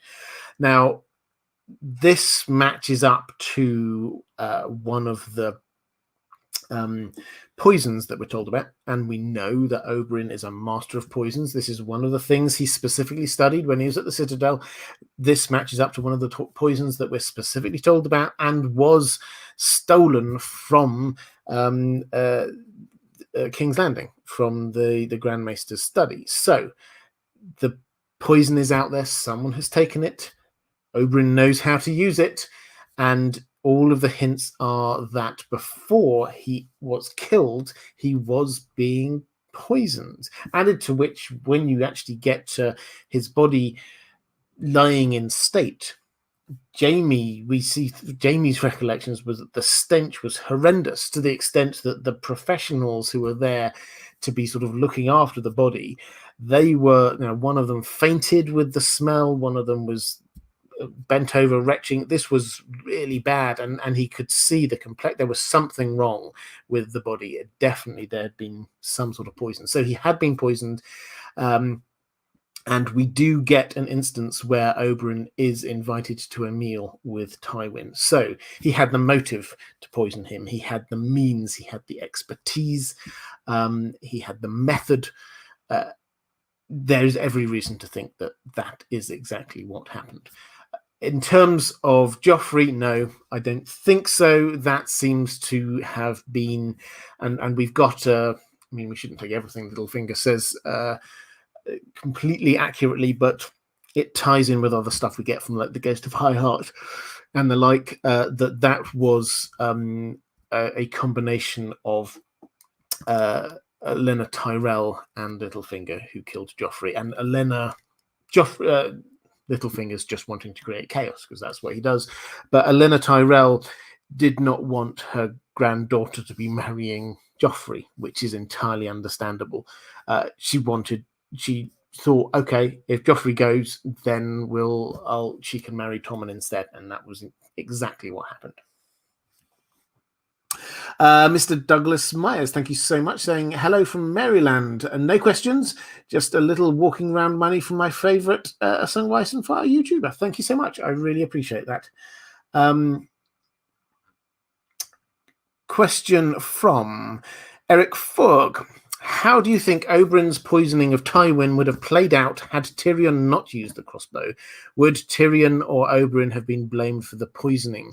Was the Red Viper's fatal questioning of the Mountain about Tywin's role an attempt to justify the poisoning of Tywin? So how would it have played out? I think basically he was... Tywin would eventually have died. And I think that it will, the poison, we're told, it doesn't mean it could be put down as being just natural causes, but those in the know would suspect it and probably start to join up dots. And maybe Oberyn would have probably been okay with being accused of it. I think he would have been absolutely fine, people knowing that he was the one who did it. Was he trying to justify killing Tywin? No, I don't think he felt he needed any justification. He knew Tywin had ordered the murder of Elia, and he was there to dispense justice, and he thought if he can get a confession, then that was good. But he would have killed the Mountain anyway, and he would have killed Tywin anyway. So I think that's where we're at. Whether or not Tyrion would have been blamed, it's entirely possible. I think yes, he could have been, but this is one of those land of what if kind of things. Question about Quentin Alexander Walton, saying, I'm a new patron. I've got to know, do you think that the Ironwood friends who accompanied Quentin to meet Dany really had his interests in mind, or were they working some scheme against the interests of House Martell? So these two were Sir Gareth Drinkwater and Sir Archibald Ironwood. So when Quentin goes over, they accompany him. Gareth Drinkwater's a sort of a more lithe, attractive seemingly intelligent figure. Archibald Ironwood is this huge hulk of a man, very, very strong. Now, they are described, and Quentin was fostered within House Ironwood, incidentally. So he knew them, and Gerris was referred to as one of his childhood friends. Archibald Ironwood is an Ironwood. There's no reason to think that they were on some other nefarious mission, in my view. I'm all for big sort of conspiracy theories when there's some evidence there, but I've not seen any evidence that either of them were doing anything they should not have been doing. They often were trying to persuade him not to be doing ridiculous things like, hey, trying to tame a dragon. But they seemed to be loyal to him and doing what he said, so they weren't there on some other nefarious mission. Lady Dane saying, is Shay from Dorne? This is an interesting question. So in terms of Shay's background, the character Shay, Tyrion's lover, this is one of those instances actually where the TV show gave us more background than we had in the books. In the books, it's actually quite vague. We get her backstory, and we get the idea that she's, I mean, from her colouring, she might be Dornish, she might come from the Essos. It's never 100% clear what her background is. On the TV show, they said, first of all, she was from the Free Cities, and then I think they specifically said from Lorath, which is quite interesting because they did this, it would appear, because they really like the actress who they hired, and she has a very distinct accent. I think it's kind of a light German accent, and that is the same sort of accent that the actor who played Jaqen H'ghar had, a kind of a light Germanic accent. And or they didn't come from the exact same place, the actors, but their accents sounded relatively similar. And because Jaqen H'ghar was supposed to come from Lorath, they then decided that they would make her come from Lorath as well. So they specifically said that. So where might she have come from in the books? Dawn's as good a guess as any, to be honest. If I had to put my finger on somewhere, it would be that. But if it emerges later on in the story that she came from somewhere in the Free Cities, then I'm okay with that too. Lorath it's a sort of a cosmopolitan melting pot, lots of different. It was a city which emerged from the Valyrian freehold that had slaves from across all over the place. So she could have come from Lorath, and that would be absolutely fine. Okay, questions from Mara Lee saying, what do you see will be the roles of Princess Arianne Martell, Ilaria Sand, and the Sand Snakes in the final two books that differed from their roles on the show? Will Ilaria Sand and the Sand Snakes be for Fagon and provide support of his invasion of King's Landing? Okay, I will use this one. Mara, I think you've got another question I'm going to get to in just a moment. I shall use this as an introduction to a whole series of questions I've got from my patrons about what's going on with Dorne, because it's a little bit complicated. And Dorne is going to be quite a big plot point, I think, in The Winds of Winter, because we suddenly got two. We've got Arya Hota and Arianne as two specific characters in Dorne, so we can see this from two different, although Arianne's now heading out of Dorne, two different points of view. So what's going on with all of these different characters? Right, so we have Arianne, who is the daughter of Doran, and as I said, Doran has got his usual plan. Let's just marry to the Targaryens. So he's sent off, he's heard the rumors of the invasion of Fagon, and he's sent Arianne off there. And the clear implication is, hey, maybe we can tie in together. Maybe you could marry him. That's the sort of the hint that we've got going on here.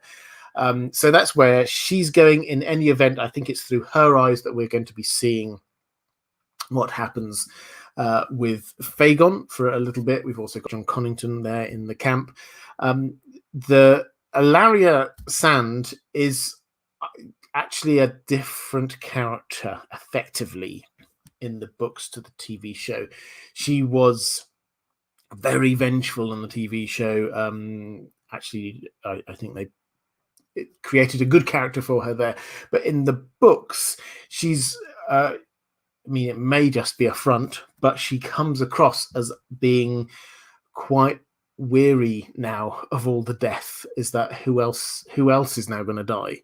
Oberyn's been killed. He went there to avenge the death of his sister, who she'd been killed. There are so many deaths all over the place, and she's, why are we carrying on with it? Why can't we just have peace? That seems to be the approach that she's got. The sand snakes, there are more of them in the books, and they are, and I've written them down so I don't forget them: Obara, Nymeria, Taine, Sorella, Elia, Abella, Doria, and Lareza. So the bottom 3 or 4 we don't really need to concern ourselves with about too much, because they're still quite young. And so then they're probably just going to be staying in Dorne and not playing too much of a role. But I will pick up on these in the following questions. But Obara is part of the team which is going out to take on Darkstar, because Darkstar, he cut off the ear of Marcella, and so something has to give. So they've headed off over that way. Nymeria is going with Marcella to King's Landing, where her presence has been requested. So she's heading, and she is going to be taking on the small council seat that is there. Taine is going with her, but is masquerading as a member of the Faith of the Seven. Sorella is Aleras in Old Town, who Sam has just met, and Elia has gone with Arianne on this mission to go and find Fagon. So basically, the Sand Snakes are going all over the place now, and the Sand Snakes, it's as a high level. What happened was that they were all incredibly, and they all still are incredibly angry about Oberyn, their father's death, because he loved them hugely, and they were all for Arianne. Had this plan about putting Marcella on the throne, and basically Doran just stopped all of this happening, kind of locked them up for a while, and then has now released them, and he's letting them back out, and so they're heading out all over the place now. None of them are completely to be trusted, it has to be said. They all seem to be very intelligent, they all seem to be very driven, and they all seem to be very independent as well. So lots of plot is going to be happening with all of them, and as I say, I've got the questions coming up in just a moment, but I'll just quickly pick up from the chat. Who was this? Duck Crow, thank you so much for the super sticker of a lemon with a heart coming out. These super stickers, I've love the pictures. I'm never entirely sure what they're of. Natalie Smith, thank you so much, saying a small thanks for being you. Your live streams always brighten my day. No question, maybe answer the next question below this comment. Well, thank you very much. First of all, thank you. All right, in that case, I will try and find the next question. The next question I can see is Lord Tim Cahill, who says, "What is Quentin's endgame?" Quentin is dead. Is the sad thing. I answered this one a little bit a while ago. So that is his endgame. The important point is the fact that he is dead, because this is going to prompt a huge amount of shifts in Dorne's policy, and they're going to be supporting Fagon rather than Daenerys. So thank you for that. Alexandra I won't even try and say your last Arya, so don't worry about trying to say my last name. I won't try this time. It's a very nice last name. I was wondering, who do you think is the mole in the Queenmaker chapter? Okay, so this was one of the questions I've got coming up, so I will wrap this up with that. So the what you're referring to here is this plan. Arianne had this plan to put Marcela onto the throne. The reason being is that this was she's older than Tommen, so by Dornish rules, she should be inheriting the Iron Throne, and she was going to be married to Dane, so she's going to be married into the Targaryens. Again, Doran's plan. Let's just marry not marry the Targaryens, but marry into the ruling family. So she was going to be married to the Martells. But her plan was rumbled. They were just heading off, gathering up support, and then her plan was rumbled. Arya Hota, who is basically Doran's right-hand man, his personal guard, Arianne's there. I mean, who gave me away? And he's like, someone did it. It's always someone who does it. And she's there, and we actually see through Arianne from her POV is that she's just scratching her head. She simply cannot understand, because it's just her closest friends that she's had involved in this. So who possibly could have been against this? Now, I think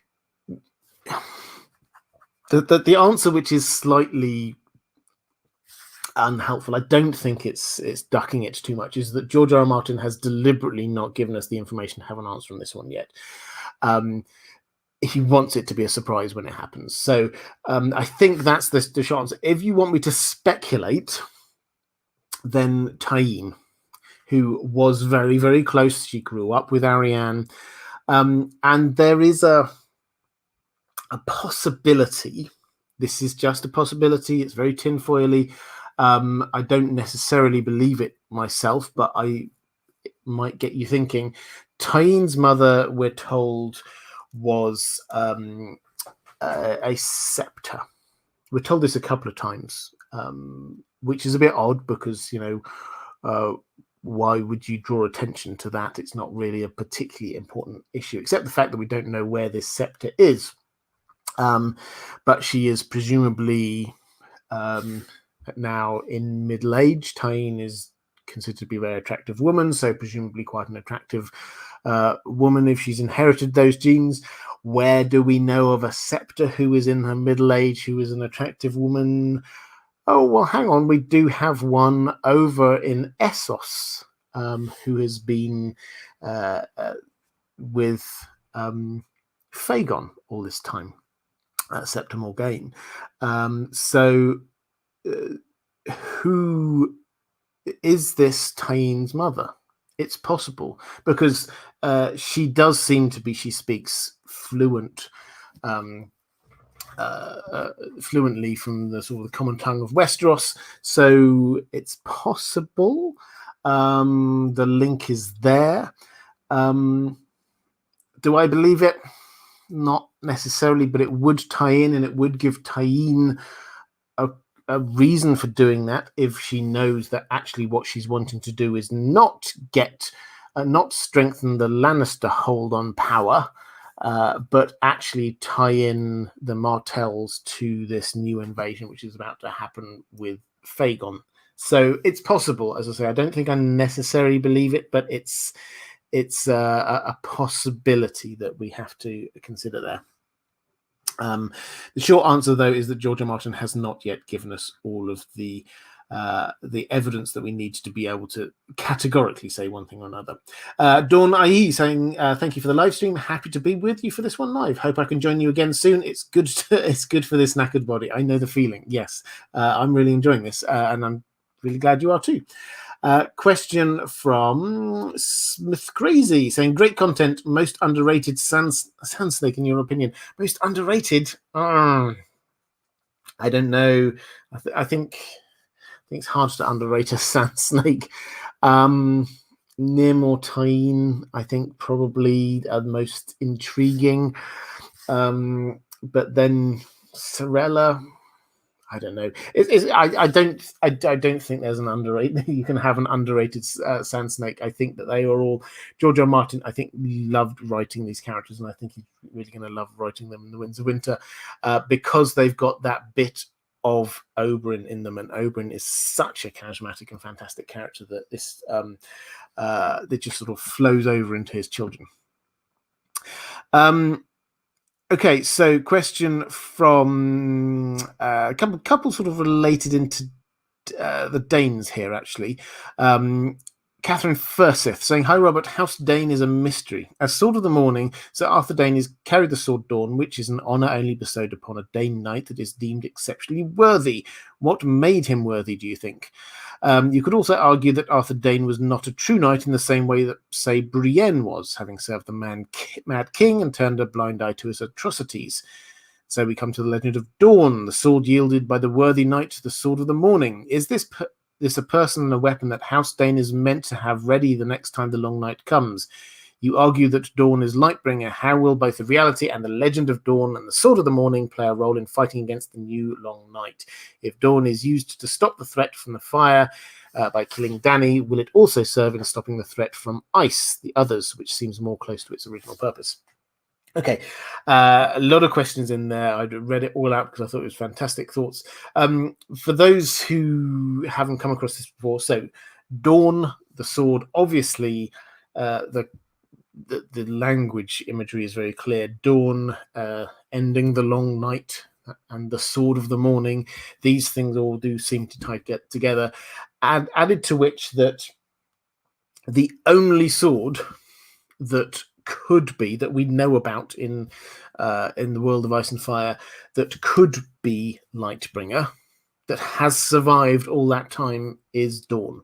All of these Valyrian steel swords were from the Valyrian freehold, from the Valyrian Empire, which was long afterwards. So Dorne, however, thousands of years old, probably was around at that time. So the only sword that we've got that could possibly be the original Lightbringer is Dorne.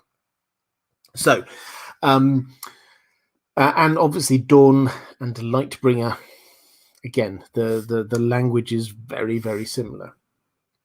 So, I mean, what I've argued as the most likely, and none of this is, I have to say, this isn't concrete or set at all, but the most likely chain of events seems to be that Darkstar collects Dorne, brings it across to King's Landing, joins up with, and we'll come up with the opposition he gets in the way in a moment, joins up with Aegon, and joins his Kingsguard as a sort of a dark version of Arthur Dane.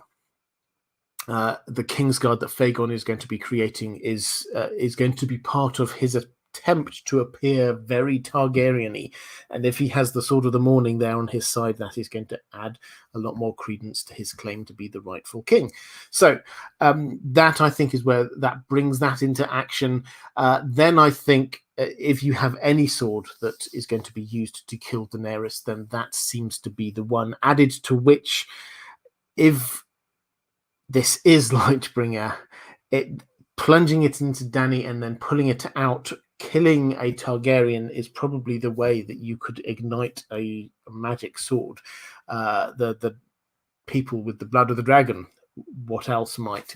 And that is what the original Azor Ahai sort of symbolism legend was, plunging the sword into his lover's body and then pulling it forth, and it's this fiery sword. So that was then used to fight the others. So I think what we need to do, you're talking about how is it going to be fighting the others if this being used to fight Dany, and it killed Dany. What I think we need to do, and this is all still quite fuzzy, we can't pretend that we've got any of the detail of this exactly right, but we need to separate our mind from what happened in season 8 of Game of Thrones. I think, yes, there are some hints there and all the rest of it, but even the iteration of events we shouldn't take as being completely the way that it happened there. It worked for them having we've got this threat up north, we'll deal with that. Then we've got the threat down south and we'll deal with that. The end. Boom.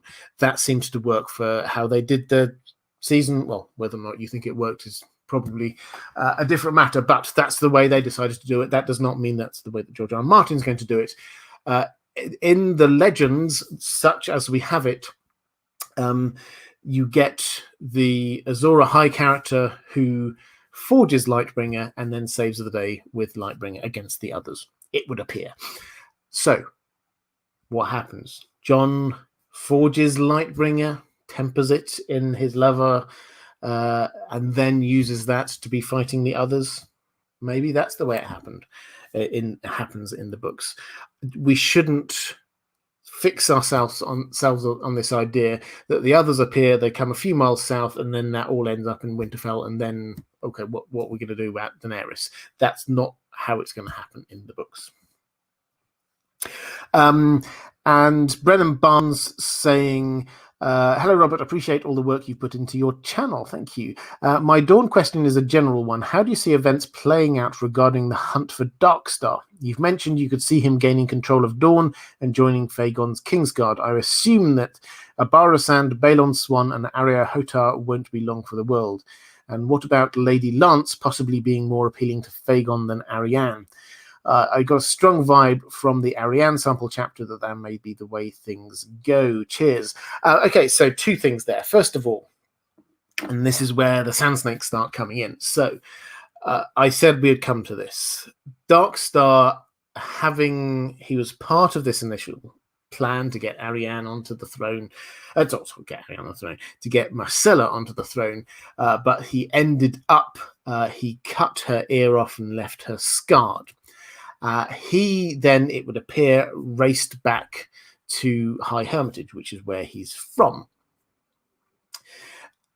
Doran has then sent out a Barrisand, which is the oldest of the Sand Snakes, plus Balon Swan, who is the member of the Kingsguard who came to Dorne, to Sunspear, to formally request that Marcella comes back to King's Landing.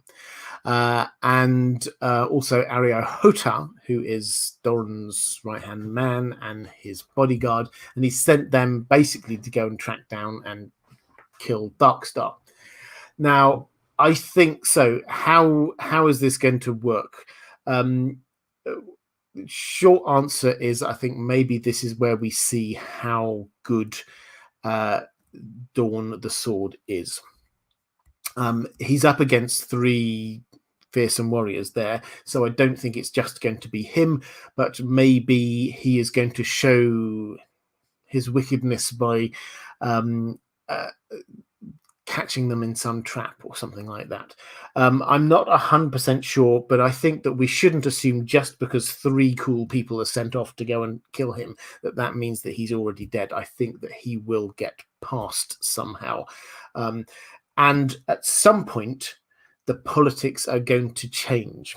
If he can get himself up to King's Landing and join up with Fagon or Storm's End, where he is at the moment, before they track him down, then, and he can get himself ingratiated there, then suddenly they may be told, actually, you know what, I'm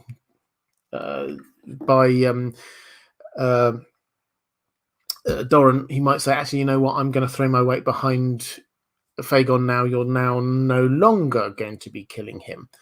So if he can get there first, then he's got a chance. So I think there are 2 ways. Either he kills them through some treachery, thus showing what a baddie he is, or he evades them, and because they've got a long old trek to get all the way across to where he is, and he gets in with Fagon, and the politics change, and then they get called off of the hunt just as they track him down. So that, I think, is the other option. The other thing you said, questioning about Lady Lance possibly being more appealing to Fagon than Arianne.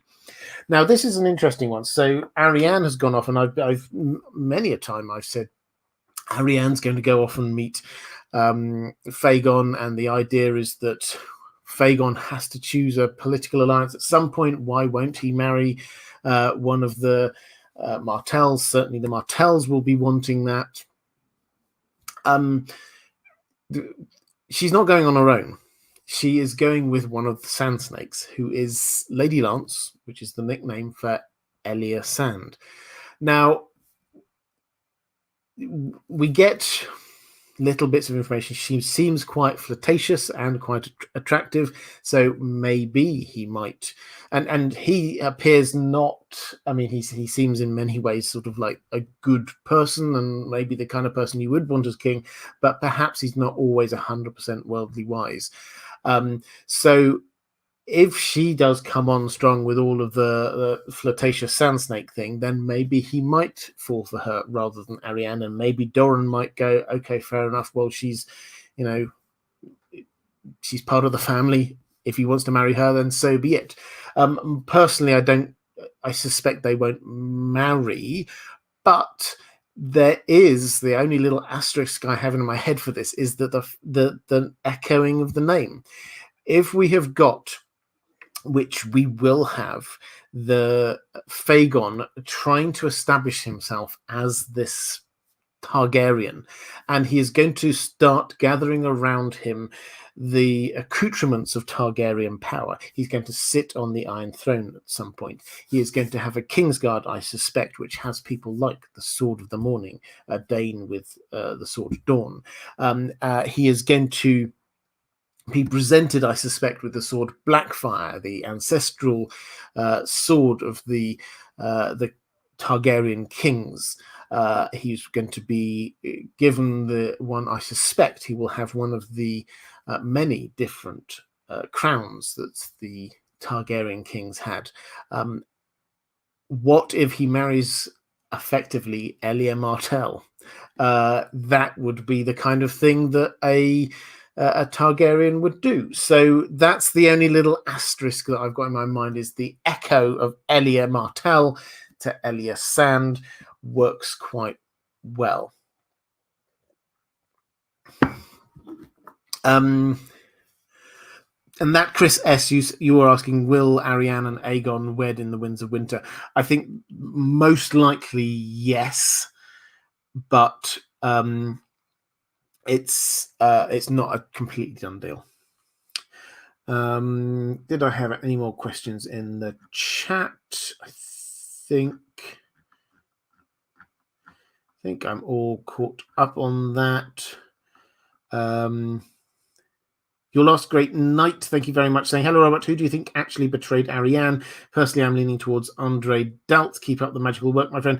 Yeah, I think I was probably answering that question from one of my patrons just as you were asking that there. So I hope that one answers that question for you.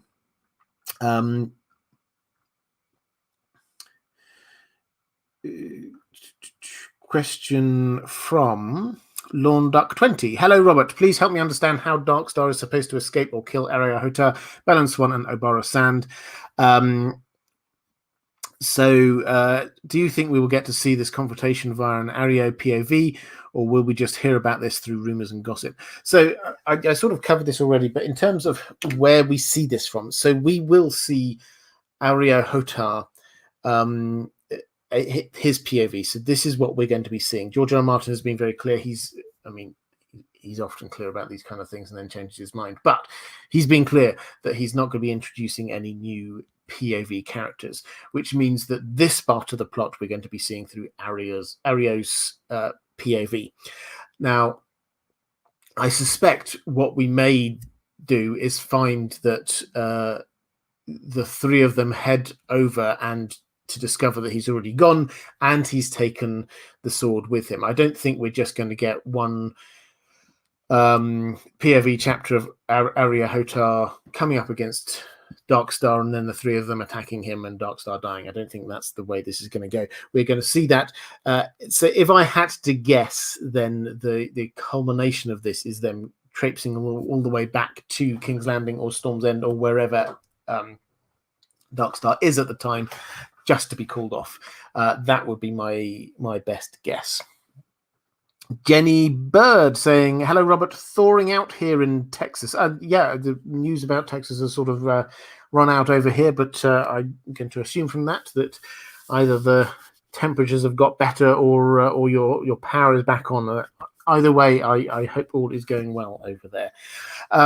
Glad to be catching on some missed live streams. Anyway, the Sand Snakes are on their way to King's Landing. Do you think one or more of them will be responsible for Tommen's death? Assuming Cersei eliminates Marjorie in a manner similar to the show or otherwise, I could imagine a scenario similar to poor Jaehaera Targaryen's death, which was ruled a suicide while many suspected that she had been murdered. What are your thoughts? Yeah, so I think that the Sand Snakes are there and they will get their revenge. And I think that Cersei will get her revenge against the Tyrells first. And then I suspect, so Tommen's death is one of those ones that I thought at the time, I wonder whether they've just done this as a kind of a short circuit, because Tommen on the show, there was no real build up to that with his character. It was just like he suddenly snapped and decided that was it. So I do wonder whether this is going to be, and as you say, I think that there are examples of this in Fire and Blood, that maybe he will indeed fall out of a window in the Red Keep, and maybe it will be put down to his grief at the loss of his wife, but actually there are hints that this was an inside job, that he was pushed, and I think that absolutely this could well be something like Nym who's doing this. I think that is entirely possible. I also think that Marcella will be killed by poison while she's there. I think that all three of Cersei's children are going to be killed by the time that she heads away from King's Landing. So we're just going. It's. And I think they showed it well. This was one thing they did show well on the show, was Tyrion, when he's talking about her children. That was part of what gave her humanity. And once they've gone, what has she got to live for? So that is going to be very much, I think, in the books. I think that the children will die, and I think this will be seen as a revenge by the Sand Snakes for what happened. Alana saying, konnichiwa, Robert. Konnichiwa. I'll get right to it and ask who betrayed Arianne. I've done this one before. This was the question I knew was coming. So I think hopefully that one answers everything that I'm just quickly flicking through here. So you're saying, yeah, Dorne mentions that Arianne, that her need to fill in Tyene on everything is the reason he didn't tell her about Viserys. So the fact that Arianne did talk to Tyene is about everything does seem to imply that she was one of the people who was in the know. So yeah, I think that's entirely possible that it was Tyene who was the mole. But as I say, George R. R. Martin hasn't given us the full information on this one. Linus saying, hey Robert, found your channel after my latest read through of A Song of Ice and Fire. Your videos really enriched the story for me, and I find myself listening to your videos as soon as I get an opportunity to do so. Good. I'm really pleased to hear that. Thank you for that. I am now a patron. Well, thank you very much. I really appreciate it, and will continue to explore the content of your channel. Question: do you think there will be a grand act of revenge for Oberyn Martell's death? If so, who will receive the revenge and who will serve it? Thanks, from Sweden. Okay, so this is where I'm now starting to tie in all together, all of these. So we've got lots of the Sand Snakes going all over the place. But the great act of revenge on for Oberyn's death. Who is responsible for Oberyn's death? Well, yes, it's the Mountain, but the Mountain's already dead, and I think that we will find that that's we will learn more about that as we go along. There have just been hints about this already. I think, incidentally, with the Mountain, his helmet is on all the time, Robert Strong, and he's there doesn't seem to be anything behind there. So the head that was sent to Dorne to show, this is the head of the Mountain, as a sort of a way of saying you've got your revenge.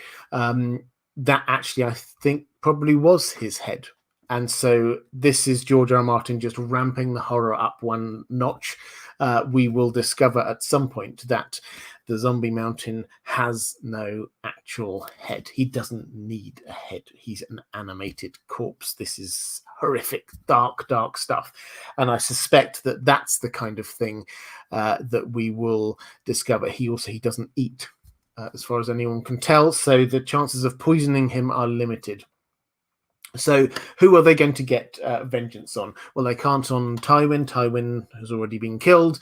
They can't really on the Mountain.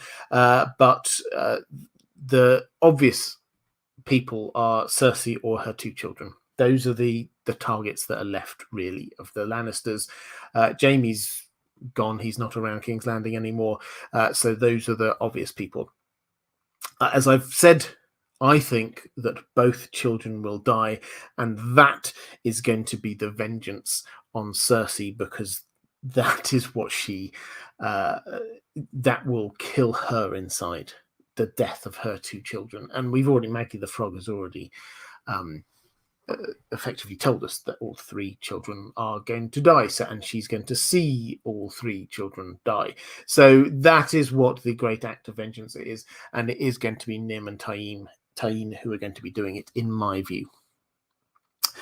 Eric Ferg says Nymeria, this is Nym, is going to be investigating Robert Strong and or attempt to end him for good, and this is going to be the death of her, right? George's horror writing prowess could really be on display if we get Cersei's POV on Nym in Qyburn's laboratory, particularly if Nym and or Taine earlier murdered Tommen and or Marcella. Well, I think, Eric, first of all, we're entirely on the same page with where this is going. The bit I do not know is the extent. I think they will try to get rid of Robert Strong, Zombie Mountain, is where the end game of that is.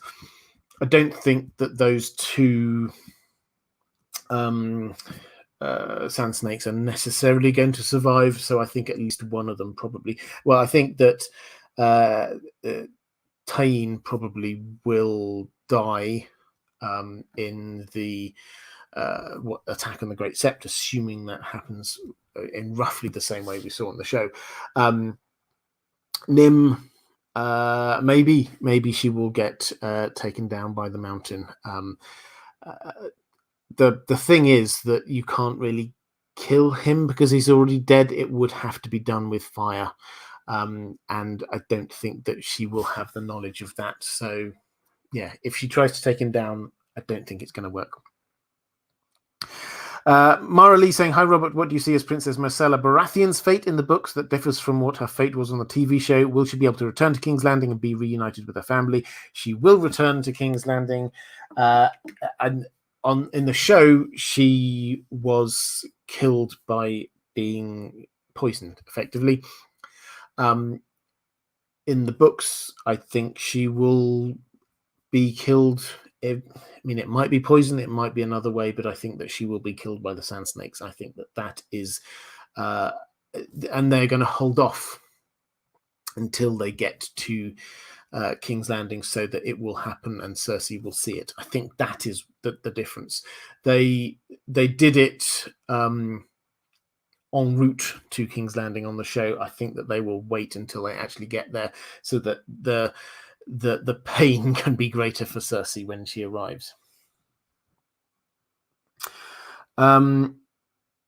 Question from Bride of Fire. Happy Thursday, Robert and Dan. What do you think of the theory that the girl in the desert who's supposed to be Marcella is actually Rosamund? Yeah, I think I've covered this one largely already. I said I would pick this one up. Marcella is listed as 9 in the appendix, and Sir Aris does refer to Marcella as 11 in his chapter.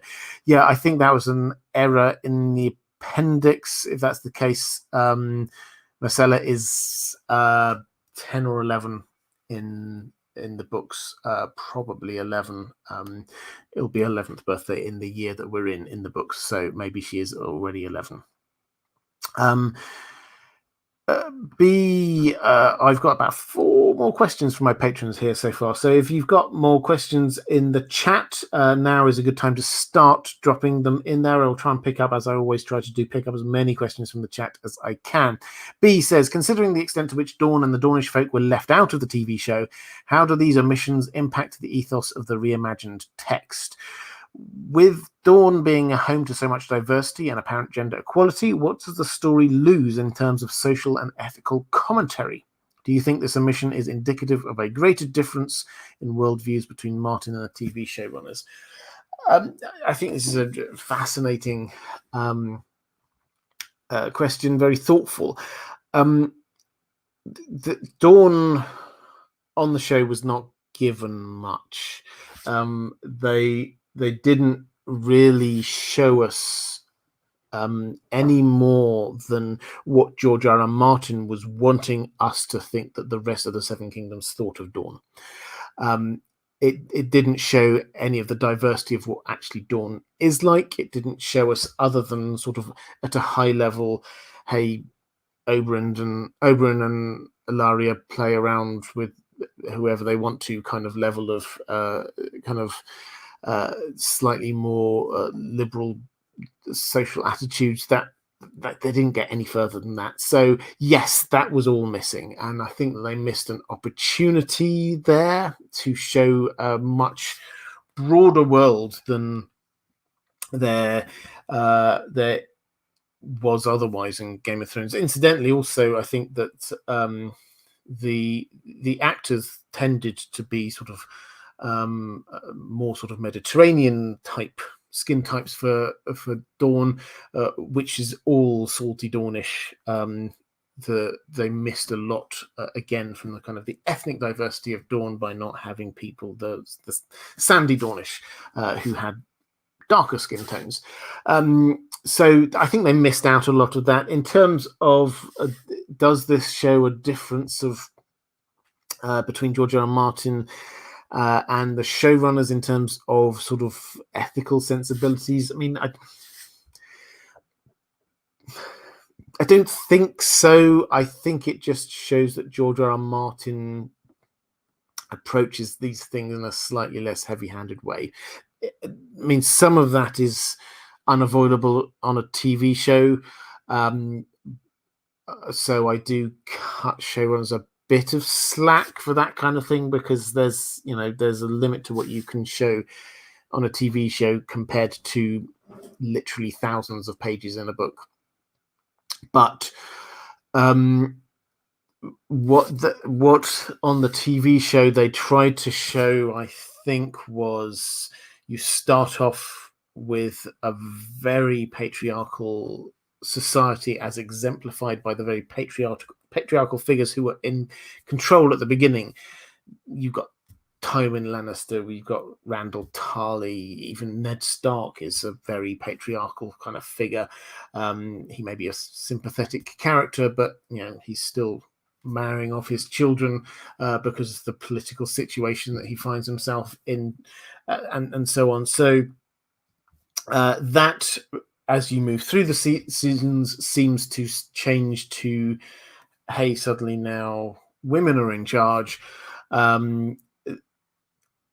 which just felt to me a little heavy-handed. That's just my view. I don't think George R. R. Martin is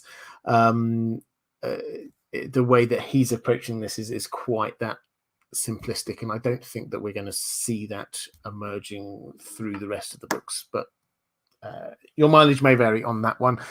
Missy Castle Dream. Or Missy Castle Dreams. At the end of Game of Thrones, Dorne was pretty much ignored. We really received no indication of who would be ruling in Dorne at the end of the story. The show had Tristan as the only prince or princess of Dorne. Do you think, like the show, that all of Doran Martell's family will be killed? Could one of Oberyn's daughters end up ruling Dorne in the end? Who is your pick for Dornish rulership? Can't wait for the stream. Yeah, I think that...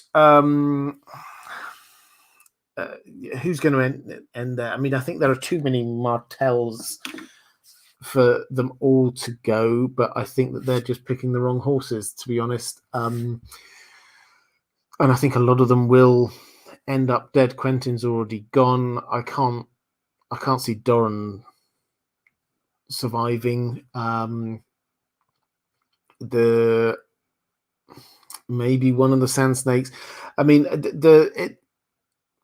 the Sand Snakes shouldn't take control at the end of it, but one of them might.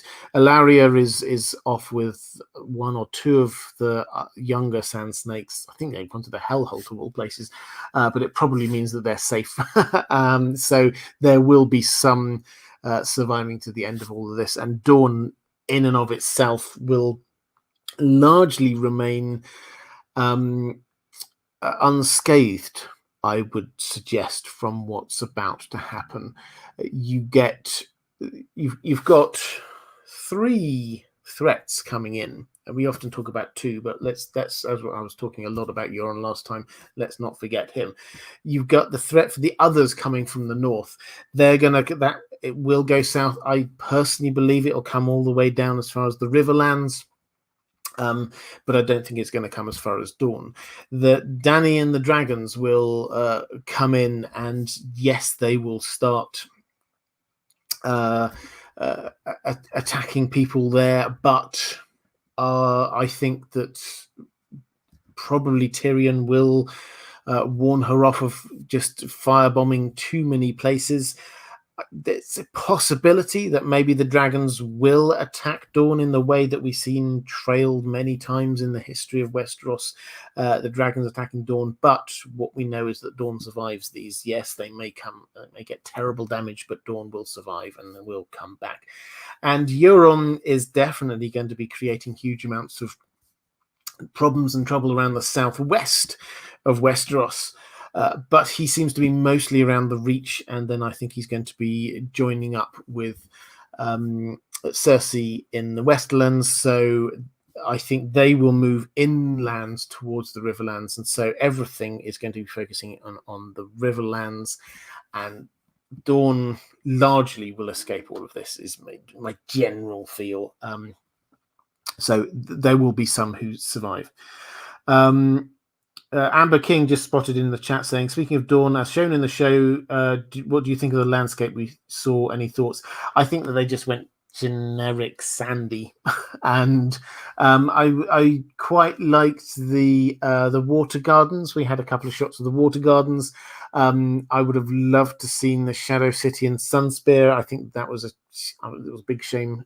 I mean, there wasn't enough action probably for them to justify the budget for it, but I think that would have been great.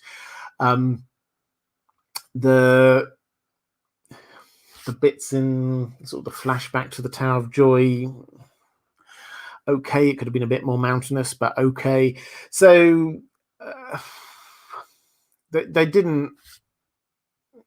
I mean, it didn't wow me, but I think as we all know, the Dorne they tried to include Dorne in the plot, but then didn't really commit to it, and I think that shows with their lack of commitment to much by way of the set. As I say, I liked the water gardens, but beyond that, not much. Kai Johnson, is it possible? So this is that we're now moving on, I think, from Dorne, unless we had another question. Reflective rambling, thank you very much. Just a super chat. I didn't see any question attached to that. Oh, you're saying I included Amber's. Oh, right. Well, if you're doing the question that I just answered, then fantastic. I hope that answers that one for you. But thank you very much. Okay, so a couple of questions that are not connected to Dawn that I had from my patrons. Kai Johnson asking if it's a possibility that Alistair Thorne could turn out to be a Severus Snape type character who actually has Jon Snow's best interest at heart. George R. R. Martin is great at providing character arcs, so it would be fitting if this was the case. So Alistair Thorne, I've been rereading Game of Thrones, re-listening to it. If you're interested in my thoughts on that, it's over on Twitter. Have a hunt for me on Twitter.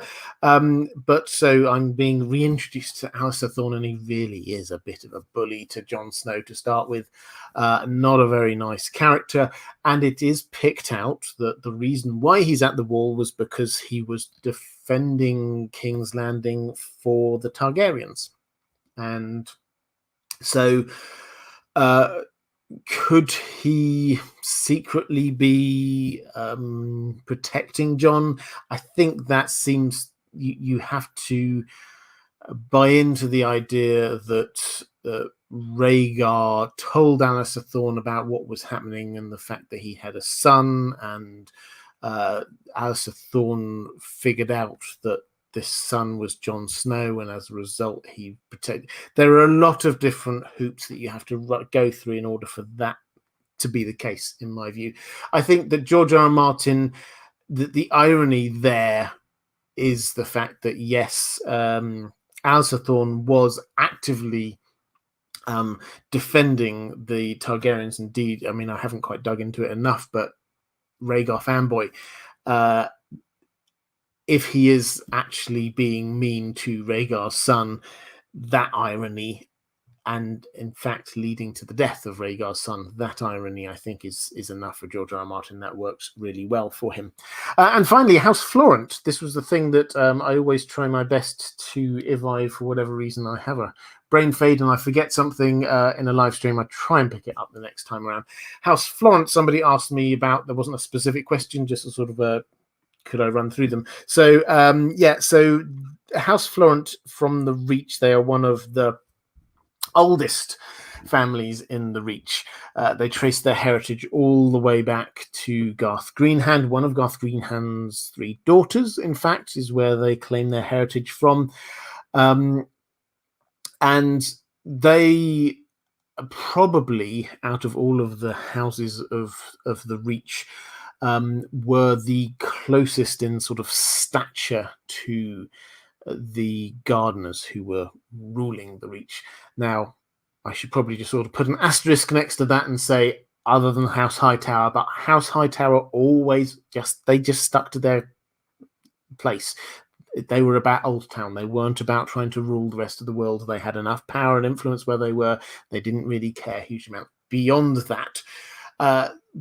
So House Florent were probably the second oldest and most revered house. They intermarried a lot with the Gardeners.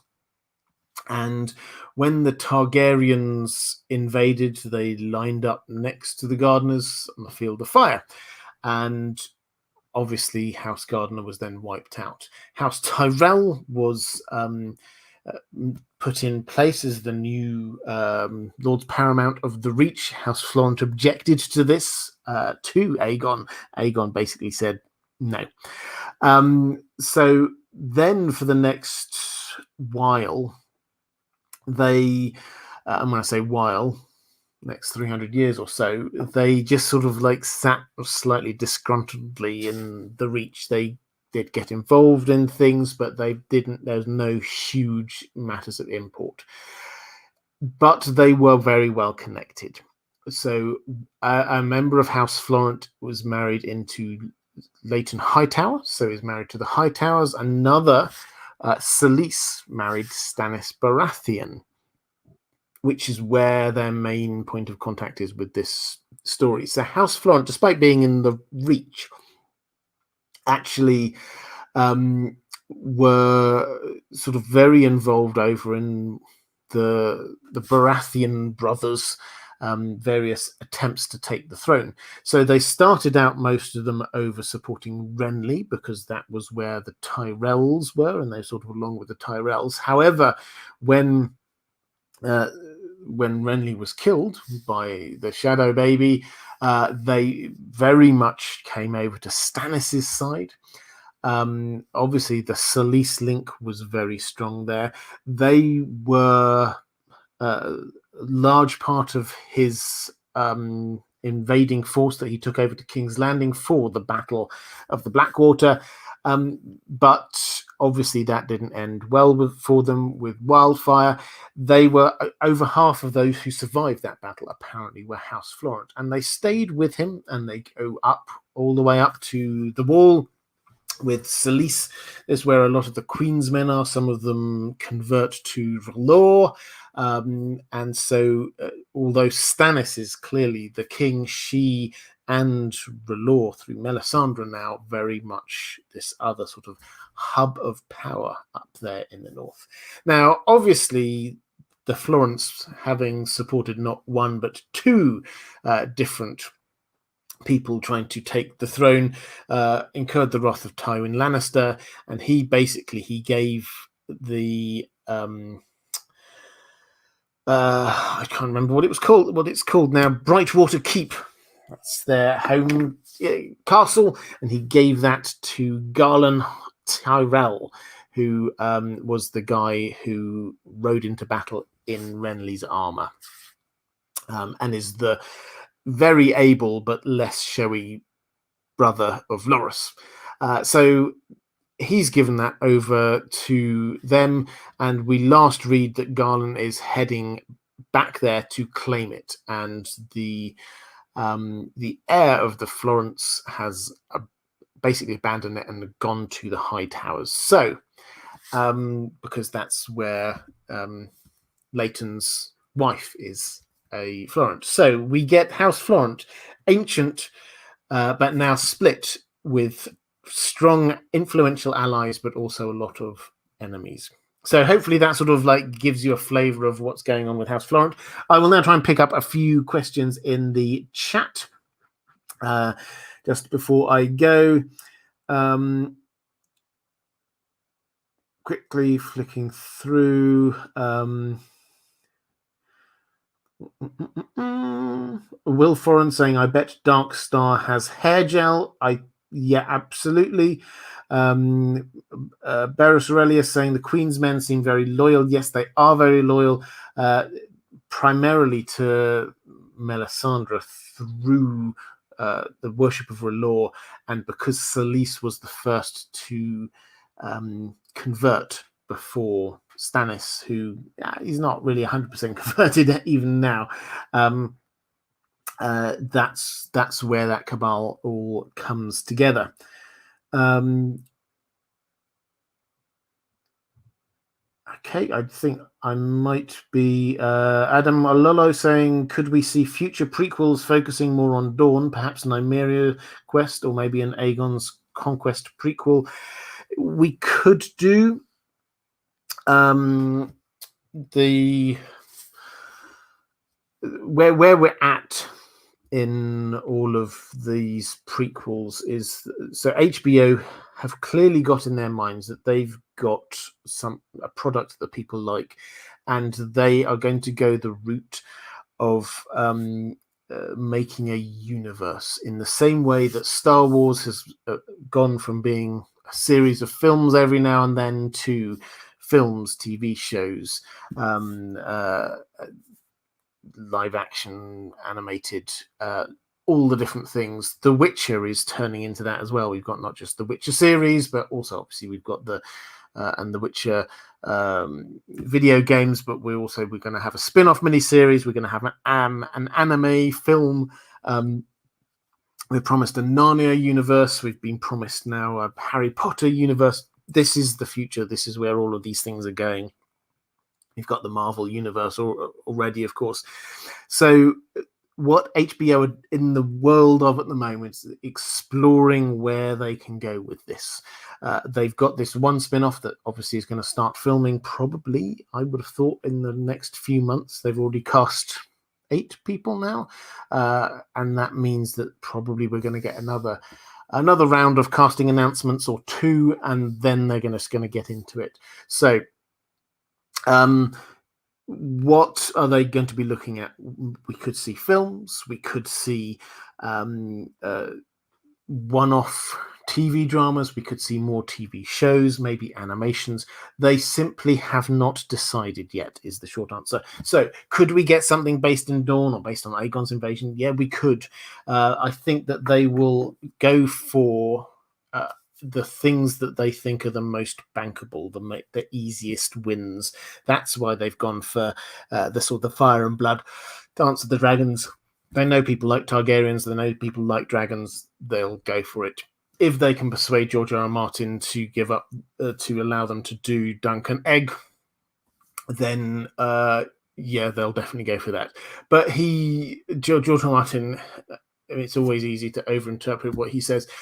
His latest blog post encourages people not to believe everything that they read in the press. Now, I think we can be pretty sure that HBR are exploring things, but George R. R. Martin has not yet greenlit anything other than the TV show the spin-off that we already know about.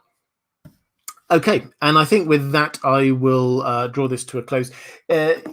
I try and say every single time, I mean it every single time, patrons, thank you. I cannot do what I do without you. If you want to support this channel, if you want to get access to stuff I do just for my patrons, if you want to get a chance to influence future content on this channel, there is a link appearing here-ish, if you're watching back later, to my Patreon page. If you want more live streams like this, there is a link appearing somewhere around here. Okay, thanks a lot for this. Some fantastic questions. I really enjoyed this one. Take care, everyone, and I'll see you again soon.